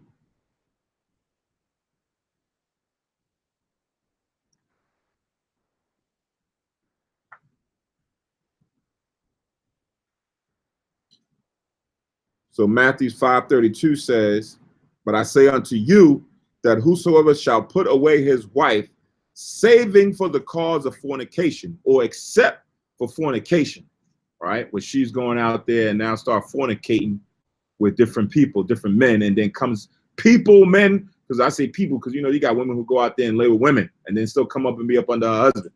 So if you are a fornicator, then Yahushua says, yeah, you can divorce this woman. Causeth her to commit adultery, and whosoever shall marry her that is divorced commit adultery. So if you put her away and she hasn't done these things, you're looking at little insignificant things that is not a worthy cause to break that union. You now cause her to commit adultery. I'm gonna read that part again. But I say unto you, so this onus is now on the men, that whosoever shall put away his wife, saving for the cause of fornication, causeth her to commit adultery, right? Because now you put her away because you don't want her for whatever frivolous reason. So now she's gonna go out there and marry somebody else because now you don't want to somebody else. Now you've caused her to commit adultery because she still should be joined unto you. And whosoever shall marry her that is divorced committeth adultery, right?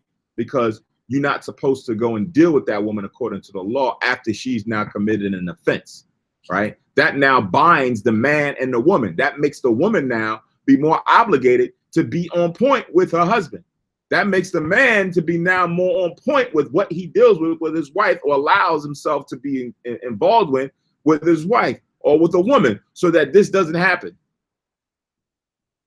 You could also write down chapter 19, which says the same thing. What chapter 19? Chapter 19 and verse 9.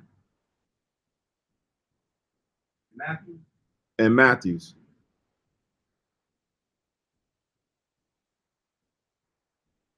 I'm going to read from verse 8.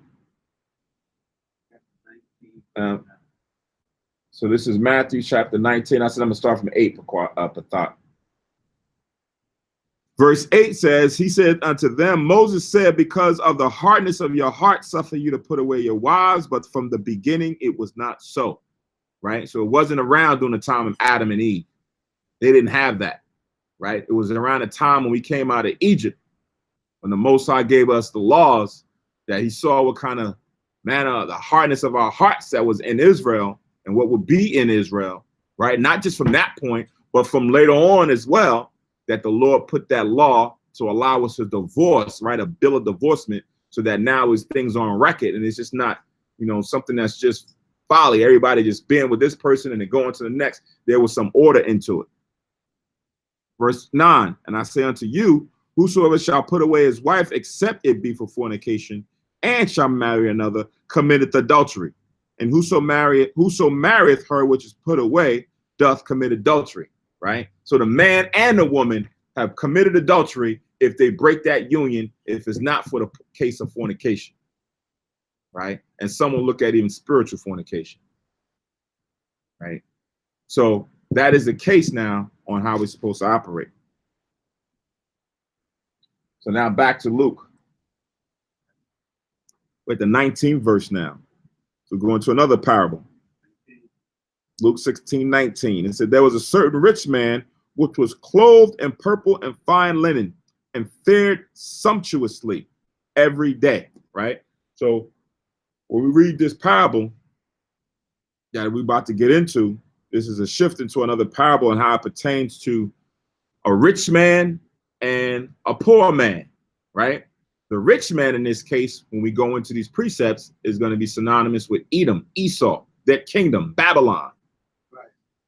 The poor man in this case, which is Lazarus, is in comparison to Israel, right? Because we're the ones on the bottom. We're the ones that's laid at Esau's gate, right? So I'm going to read this first in Revelations. Right. I'm going to go into now bringing out this rich man. Revelation chapter 18. I'm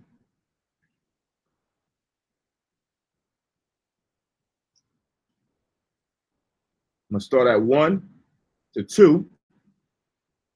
18 what? 18, 1 to 2.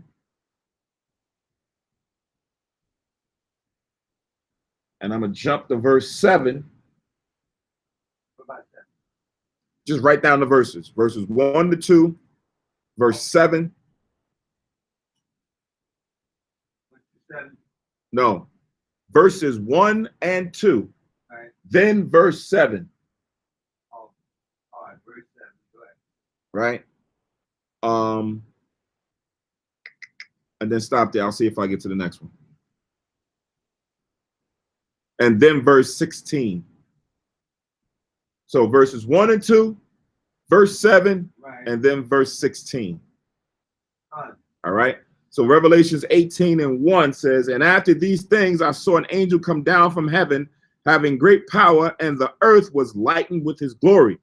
And he cried mightily with a strong voice, saying, Babylon the great is fallen, and is become the habitation of devils, and the hold of every foul spirit, and a cage of every unclean and hateful bird.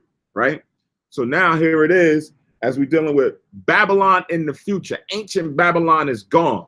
right. Babylon in the future is now being talked about here by John the Revelator. Right? So here it is.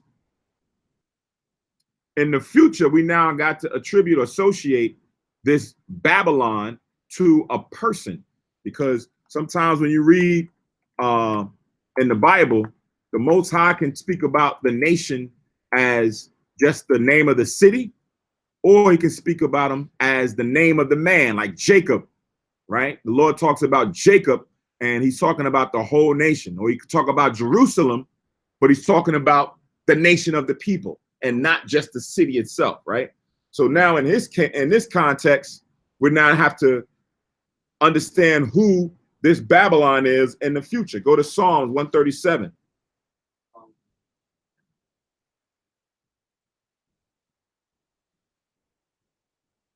Psalms 137.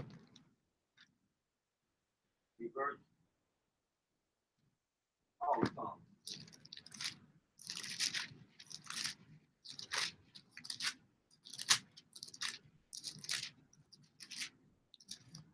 The Psalms 137 and verse 7 to 8.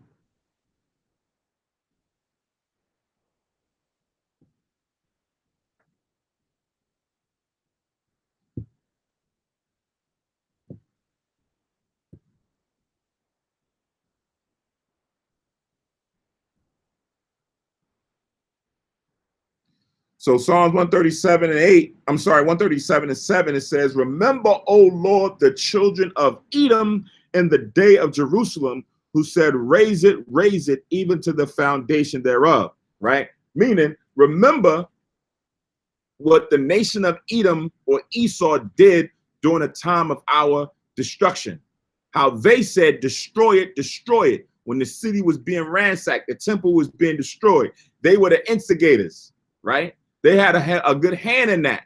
They never got their punishment for what they did to us those years, hundreds of years ago, right? So remember about the Most High. Don't forget about what Edom did. Verse 8, O daughter of Babylon, who art to be destroyed, happy shall he be that rewardeth thee as thou hast served us. So now Edom is being referred to as the daughter of Babylon. Ancient Babylon is gone. So now we have a new Babylon, right? And that's supposed to be destroyed. So that's what everyone is now waiting based on this prophecy about the new Babylon to be destroyed. So now go back to Revelations 18 and 2 again. So in Revelation 18 and 2, he cried mightily with the strong voice, saying, Babylon the great is fallen. So now that Babylon that was spoken of in Psalms 137 and 8 is now falling. It is now to be destroyed. Right. It says, fallen is fallen, and has become the habitation of devils, and the hold of every foul spirit, and a cage of every unclean and hateful bird. So it's going into the spirit that's within this kingdom of Babylon, the habitation of devils, right? This is where a lot of deception, a lot of lies, a lot of falsehood has been promoted.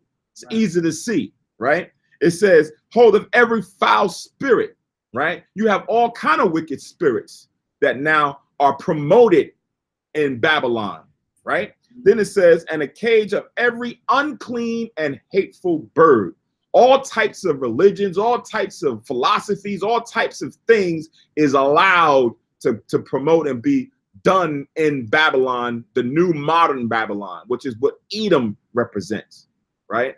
So everything is going on with this Babylon that now in the future, John the Revelator is seeing the vision of it falling, right? It hasn't fell yet, but you see it's falling, it's crumbling, because now he's being shown the end.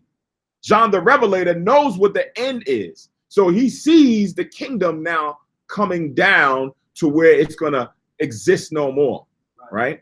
So now jump to verse 7.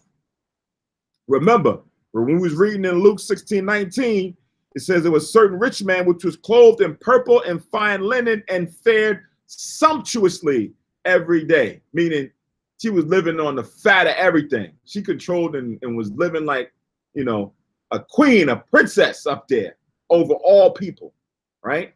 So here now in verse 7 in Revelations 18, it says, how much she hath glorified herself and lived deliciously.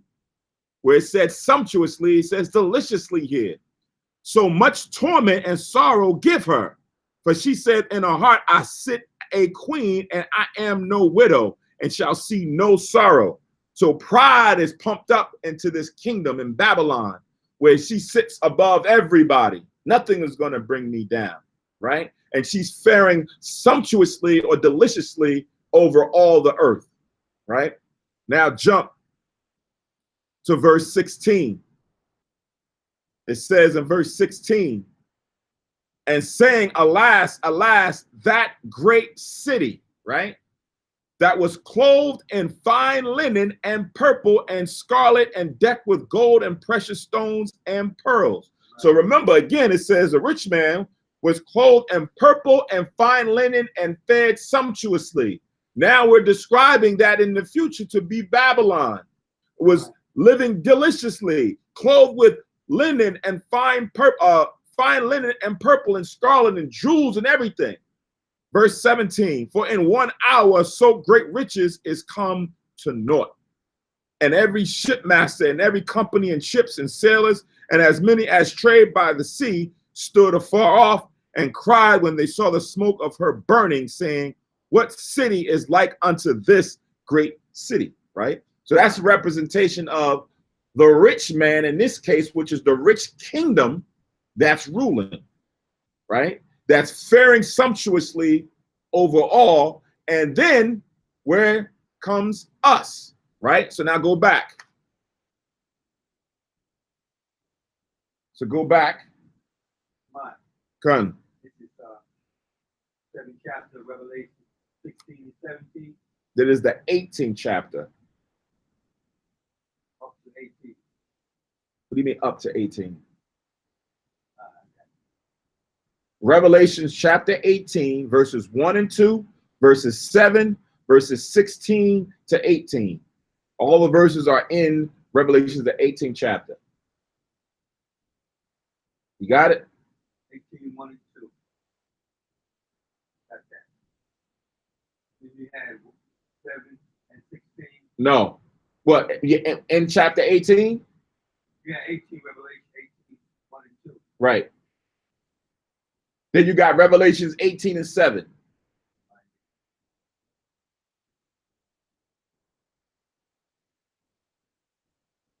And then you have Revelations 18, 16 to 18. I got 16, 18. Revelations 18, verses 16 to 18.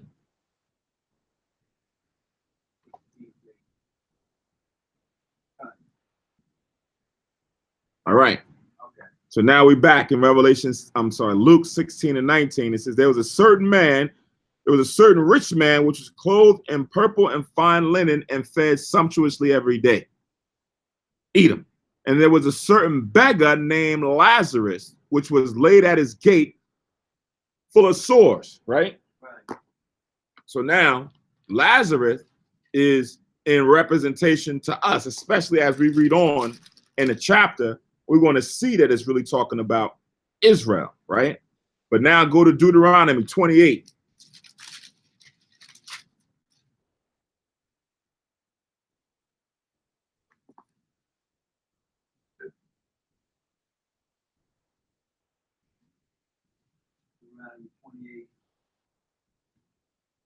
Deuteronomy 28, 48.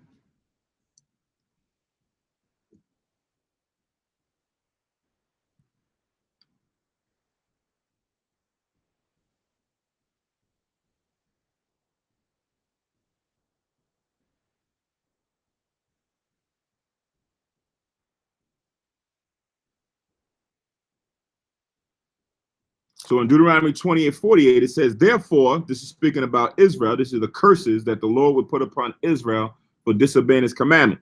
Therefore shalt thou serve thine enemies, which the Lord shall send against thee in hunger and in thirst and in nakedness and in want of all things. He shall put a yoke of iron upon thy neck until he have destroyed thee. So now we are at this nation's whim. Anything that we need, we got to go to him and ask for, beg for. You need a job, you need this, you got your own company. You got to go to them and say, look, I want to establish myself. I got to get a license. I got to get a LLC. I got to get this, and go and ask them for everything that we need. Whereas in the past, the Most High said he would set us on high above all nations. Now we're at the bottom, begging Babylon for handouts. Right? And when you look at the name Lazarus, which is like Izar, like when I was reading it in the Hebrew, Izarah or Izar, like Isaiah, help from the Most High, who God helps, like the prayers that we do for the Sabbath service, Isaiah in Psalms 121. That's what Lazarus names mean, right? Yeah, that's what Lazarus name means. So you know that the Most High helps out or is a protector for only Israel. He's going to give Israel that help that they need, right? But now when it talks about his sores, right? What are the sores? Right? This Lazarus is, if it's a representation of Israel, and we now are in a state where we have to come to Babylon, the sores are all the different atrocities that we've been facing through slavery, right? Through the racism, through the socialism, all the things that we've gone through the murders that have been happening to us, the rapes that's been happening to us, through our appropriation, cultural appropriation. All these things are sores and wounds to us. Miseducation, drugs, religion, all these things now have become a thorn in our side and have been sores in us. We got a lot of sores on us, right? So we'll go to Isaiah, the 1st chapter.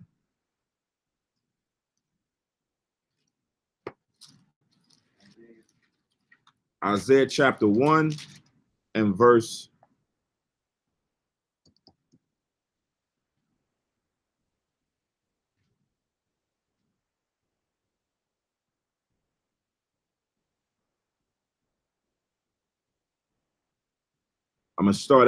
3 down to 6.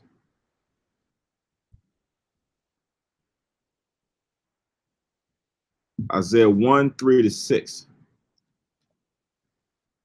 It says, the ox knoweth his owner, and the ass his master's crib, but Israel doth not know, my people doth not know. Right? So Israel is the focal point here of how we are separated from the Most High, or the knowledge of the Most High, right?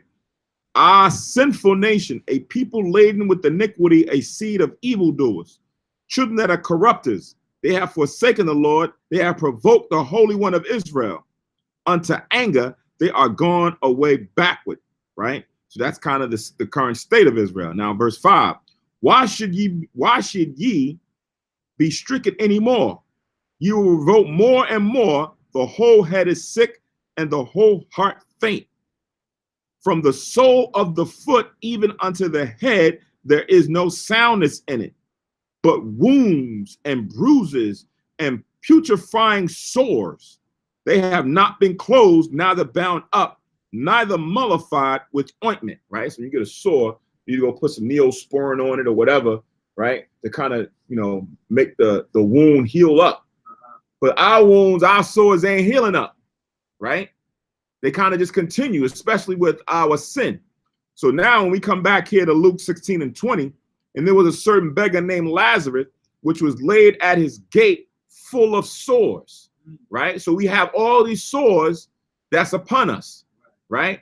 Through our sin and our transgressions, now we have amassed, or we have accumulated all of these different forms of punishment upon us, right? So we've been wounded and punished for our sin according to the Most High. Now, going back, verse 21 in Luke 16, and desiring to be fed with the crumbs which fell from the rich man's table. So we already had this parable from Yahushua with the woman who had the daughter that was grievously vexed with the devil, right? Where she came to get a blessing from Yahushua, to have her daughter have that evil spirit taken off of her. And Yahushua broke down a whole parable about what? The dogs and the masters, right? So let's go to that real quick to pair this up. Matthew's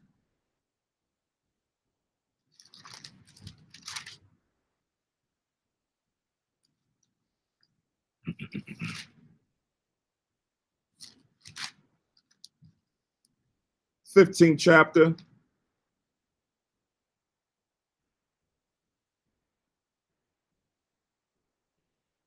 Let's start at verse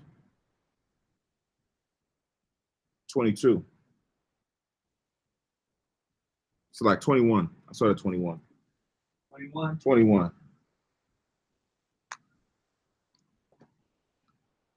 So it says, then Jesus went thence and departed into the coast of Tyre and Sidon. And behold, a woman of Canaan came out of the same coast and cried unto him, saying, have mercy on Lord, on thou son of David. So like, have mercy on me, O Lord, thou son of David. My daughter is grievously vexed with the devil, right? So she's asking for mercy from Yahushua for her daughter that has a spirit on her, But he answered her not a word, and his disciples came and besought him, saying, send her away, for she crieth after us, right? So Christ ignored this woman. After Christ ignored her, she went to the disciples, and the disciples got angered and came back to Christ and saying, send her away. Now she's bothering us.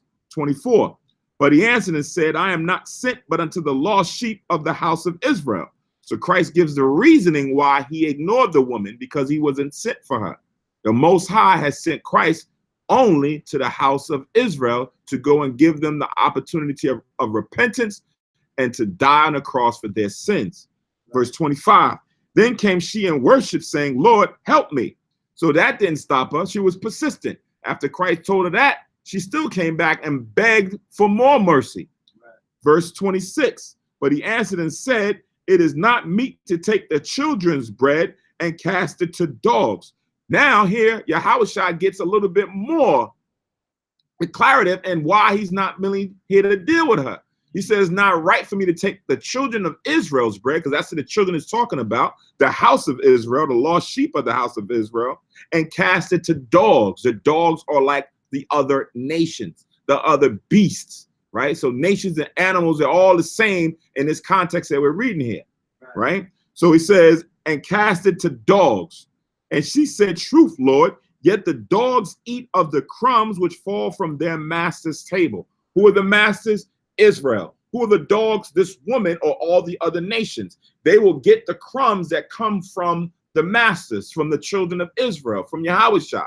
So whatever mercy that they look to give, that's what the nations are going to receive, right? So that's how Yahushua broke down how he dealt with this woman. Then he healed the woman's daughter because her faith now was on the right course with the Most High Yahushua in Israel, in the sense that she recognized that Israel was the Lord's chosen nation, even still here in the New Testament. And Christ healed the daughter because of that. Right. But the key point in here was to bring out the crumbs and the master's table dynamic and the dogs dynamic, and how that relates now to what we're reading here in Luke 16. So if the woman understood that she and her people were dogs, or the nation were dogs, it's the same thing now that we're reading here in verse 21, where it says back in Luke 16:21, and desiring to be fed with the crumbs which fall from the rich man's table. The rich man now is in the position of being their master, right? Lazarus is like Israel. So the rich man is Edom, right? So now the crumbs is going to come off of Edom's table. That's what happened. That's the dynamic that we're in, because Edom is the one that's ruling the earth, right? It says, and desiring to be fed with the crumbs which fell from the rich man's table. Moreover, the dogs came and licked their sores. So while they're looking for handouts, they come in and doing what? Licking the sores, right? Licking the sores of Israel, licking the wounds of Israel, right? Giving them just temporary, because you know what, if you get a cut on your hand, right, and it's bleeding, you know what you usually do? You go and put your hand, you go, stop the blood as a kid, right? So here they coming to lick the wounds, but it's a temporary fix. They taking the blood or what's coming out. It's like sucking the life out of you, right? They're exploiting you, right? They're taking everything that they can while they're giving you the crumb, right?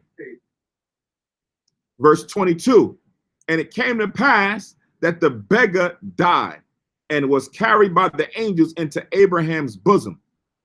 The rich man also died and was buried. So now again, this is a parable of these two figures, rich man, poor man, Edom, Israel, right? Lazarus is representation of the poor man.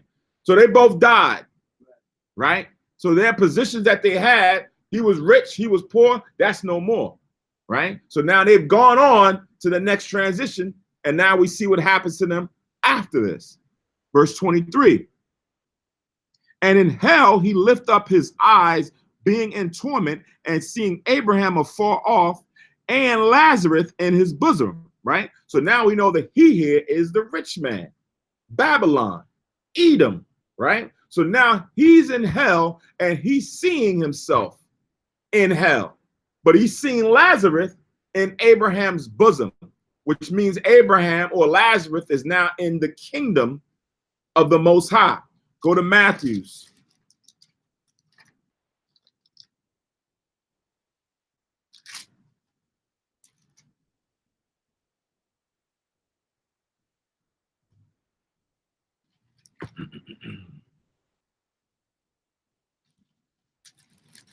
Give me 1 second. Go to Matthew, the 8th chapter.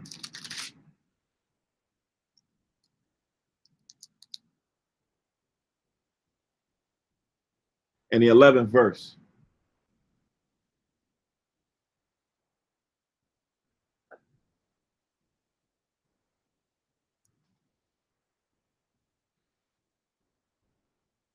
So Matthew's 8 and 11 says, and I say unto you that many shall come from the east and west and shall sit down with Abraham and Isaac and Jacob in the kingdom of heaven, right?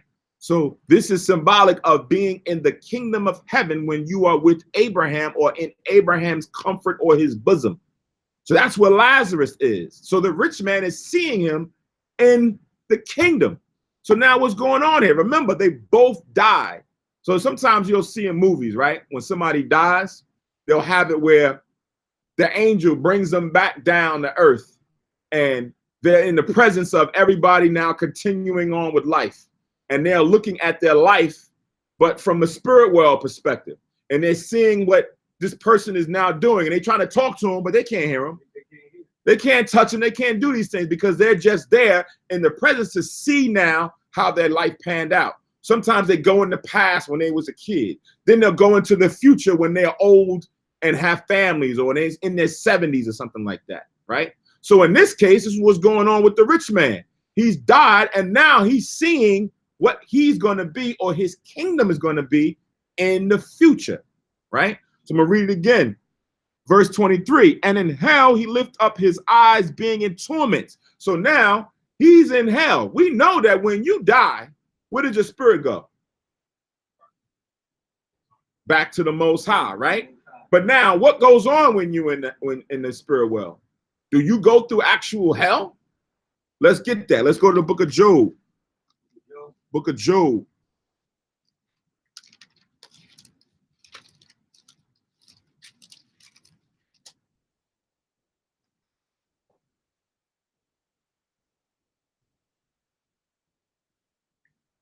Job, the 3rd chapter. J-O-B. J-O-B. Oh, that. Job, the 3rd chapter. Job, the 3rd chapter. And start from 1.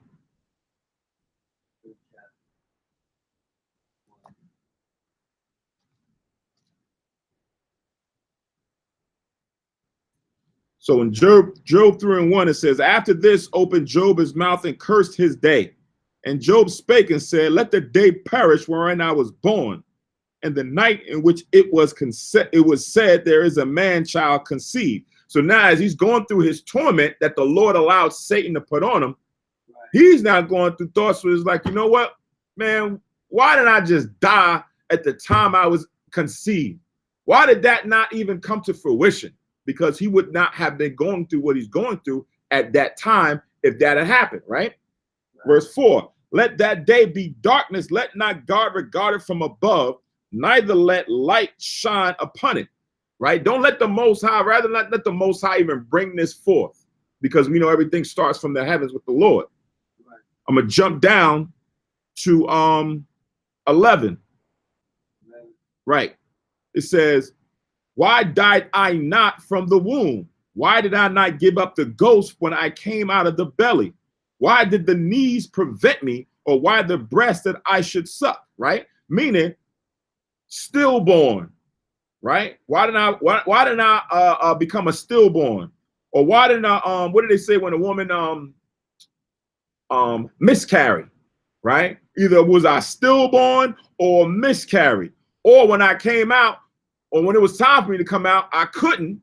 Or when it was time for me to suck the milk from my mother's breast, I couldn't do that, and I would have just died for me to go through this pain and anguish that I'm going through.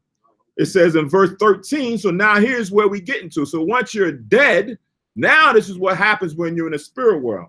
For now should I have lain still and been quiet. I should have slept. Then had I been at rest, right? So when you die, you're in the spirit world, you at rest. At this point, he's on earth going through torments. But if he died, he'd be up in the heavens being at rest, not going through that. That's what he wants to be. Right. He'd rather be there to not go through pain. Then he said, with kings and counselors of the earth, which build desolate places for themselves, or with princes that had gold or have filled their houses with silver, or as an hidden untimely birth had not been, as infants which saw light. There the wicked cease from troubling, and there the weary be at rest, right? So no wickedness goes on there in the spirit world, right? No one is now exhausted from excessive labor and you're going, no, that doesn't happen there. Every spirit is at rest, right? So now as we go back here to Luke 16,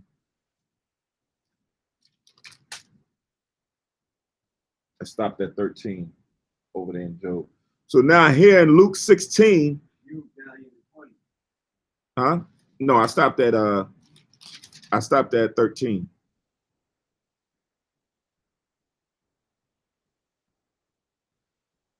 Yeah, I stopped at 13. And Job, I read from Job, right? Oh, Job, you stopped it. Yeah. But now back here in Luke, I got you. right, I'm at verse 20, I'm at 23. Go ahead. So it says, and in hell he lifted up his eyes, being in torments, and seeing Abraham afar off and Lazarus in his bosom. So now he's in hell, meaning in the future. Remember, he's died, but now that the vision is being shown to him about what would happen to him in the future. The judgment is set forth.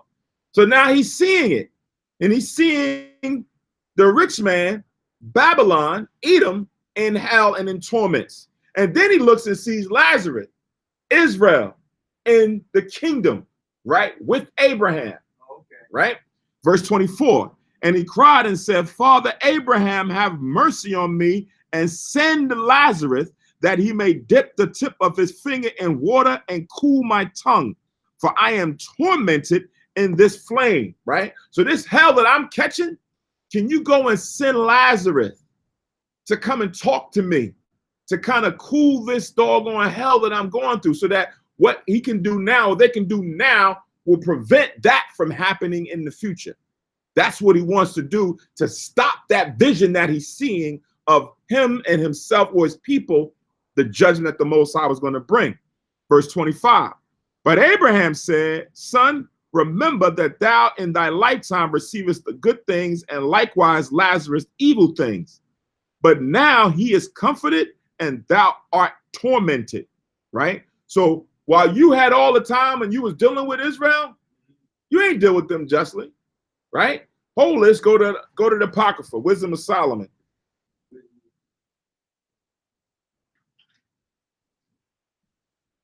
Wisdom of Solomon, the 5th chapter.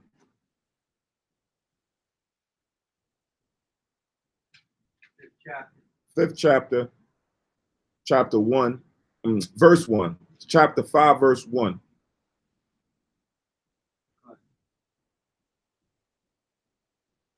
And I'm going to stop at 6. 1 to 6. Gun. It says, then shall the righteous man stand in great boldness before the face of such as have afflicted him and made no account of his labors. Page 60. When they see it, they shall be troubled with terrible fear and shall be amazed at the strangeness of his salvation, so far beyond all that they look for. And they repenting and groaning for anguish of spirit shall say within themselves, right? So here's that piece. It says they're now going to look and see the boldness and the judgment the Most High puts upon Israel. But when they recognize and see what's going on, it says, and they repenting and groaning for anguish of spirit shall say within themselves. That's what the rich man is doing in Luke. He's repenting and groaning for anguish of spirit, right? It says, this was he whom we had sometimes in derision and a proverb of reproach. So yeah, when y'all was here, y'all didn't show favor to them, right? You didn't do good things to him. You took advantage of him. You was looking at swords and putting them down, doing all this stuff, right? It says, we fools accounted his life madness and his end to be without honor. how is he numbered among the children of God and his lot among the saints? Therefore have we erred from the way of truth, and the light of righteousness have not shined unto us, and the Son of righteousness rose not upon us, right? So that's what the rich man is going through now. They're repenting from, or he's repenting from what he's seen that's happening to him. And then Abraham gives him the judgment to say, look, remember that thou in thy lifetime receivest good things, and likewise Lazarus evil things. You was doing your people, everything was good with y'all, but to Lazarus, you had no care. That's why he says we are counting his life madness, right? We didn't count him to be anything. Right. Like he's already done, almost done living it up. Fed sumptuously, lived deliciously, right? As a people, right? Then it says back in Luke 16 and 25, but Abraham says, son, remember that thou in thy lifetime receivest the good things, and likewise Lazarus evil things, but now he is comforted and thou art tormented. And beside all this, between us and you, there is a great gulf fixed, so that they which would pass from hence to you cannot, neither can they pass to us that would come from thence, right? So now there's a difference. We're in the spirit world. They in the earth, in their time and their generation. They can't come here like that, right? Lazarus just ain't gonna sit down over there like that, right? Or someone from there can't come up here to get the understanding of what you're seeing right now. There's this great gulf betwixt. He can't go there and you can't come here. The Most High has things set in order, right? It says, verse 27, then he said, I pray thee, therefore, Father, with that thou wouldest send him to my father's house. For I have 5 brethren, that he may testify unto them, lest they also come into this place of torment. So he's now still trying to urge Abraham to have a messenger come to his father's house that's still there, his brothers that's still alive. See if you can go talk to them and see if they can get taught and understanding what things is going to happen to them in the error in their way, right? Verse 29, Abraham said unto him, they have Moses and the prophets. Let them hear them, right? So instead of him having to send them, he's saying, look, they got Moses and the prophets. What is he saying? You got the law already there, you got the word already there, and you got the people already there. Like Paquan said, you got the people already left there teaching. In Atlanta, in South America, in England, in Germany, in the Netherlands, in all these various places, they all out there teaching with the law of the Most High, or the law of Moses, and bringing out the testimonies. So I ain't got to send nobody there. They already there, right? Verse 30, and he said, nay, Father Abraham, but if one went unto them from the dead, they will repent. Nah, we ain't got to, don't send nobody who already there. They ain't going to believe that.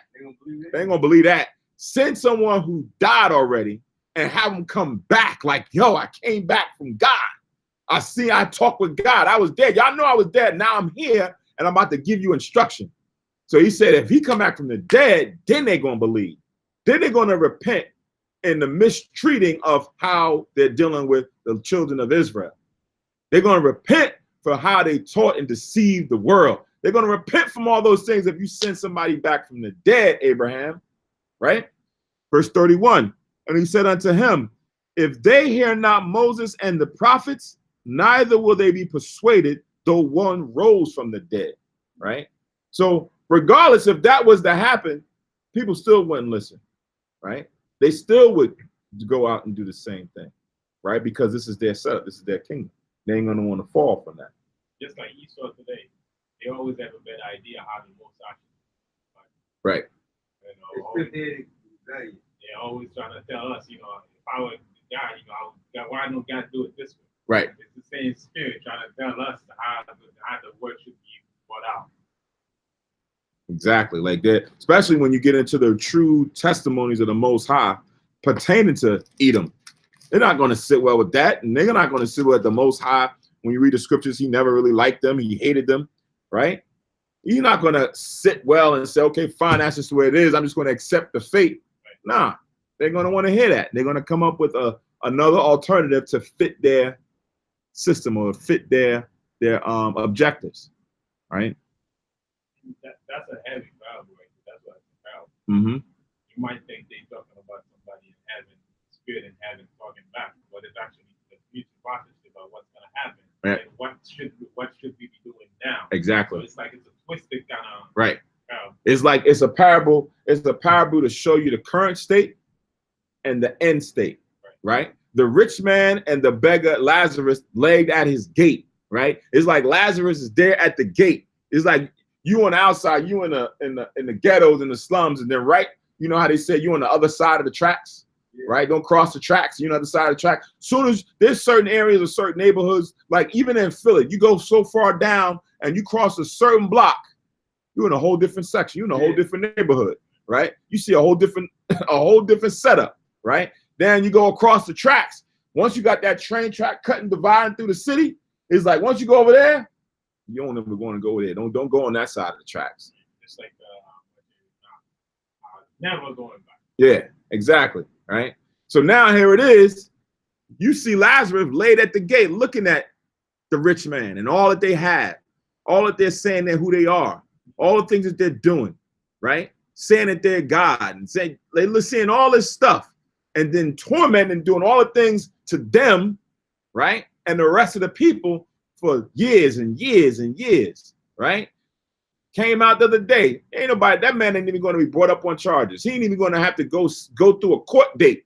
But they choked that man out to death, right? And now it's like, what's going to happen, right? So we seeing this. And the sores ain't just physical, it's mental. You have mental sores. It's like going through something and you just keep reliving it over and over and over and over. And you're like, dag, man. It's like they're just doing this just to get me mad and excite me a little bit more than what I would want to go through and see. And the dogs came in. Why are you having all this problem and give you a lick like you were saying earlier? And it's just like taking advantage. Now you become like even your sores is like a delicacy for the dog. Right. Come and do something with it. But while you might feel a little better, like you're doing something, but you're being taken advantage of. Yep, consistently. And in some cases, you're ignorant to it. Some cases, right up front, right? Because it's like if you're begging for the crumb, and you see that that's the stipulation on the other end, receiving and getting the crumb, then you have to give it. You're like, all right, I'll do it. I need the crumb. All right, fine. All right, I'll do that for you as long as you give me this. And it opens up the wound even more and more, because remember, the reason why we're in the situation is because of the transgression. That's why I read that in Isaiah 1:6 about the bruises and the putrid sores. All of that happened because of the sin. So now they're keeping those sores and those wounds constant in us, right? The nations know that in order for Israel to be kept down, they have to disobey the commandments of the Most High. So if we teach them the wrong thing, if we say that they're the wrong thing, then they're never going to draw close to the Most High. If we say that, if we put our images up, if we say that they're this, they're never going to assume situate themselves as being those people or saying that they're the true people. So our wounds and our sores just become more and more and more and more, and they just look at them saying, no, you good. We'll give you this opportunity. We'll do this for you. No, you good. We'll give you this reward. We'll give you this job. We'll give you this business. We'll give you this loan. But still at the same time, all the things that comes with that, all the strings that come along with that has to happen to us as a people.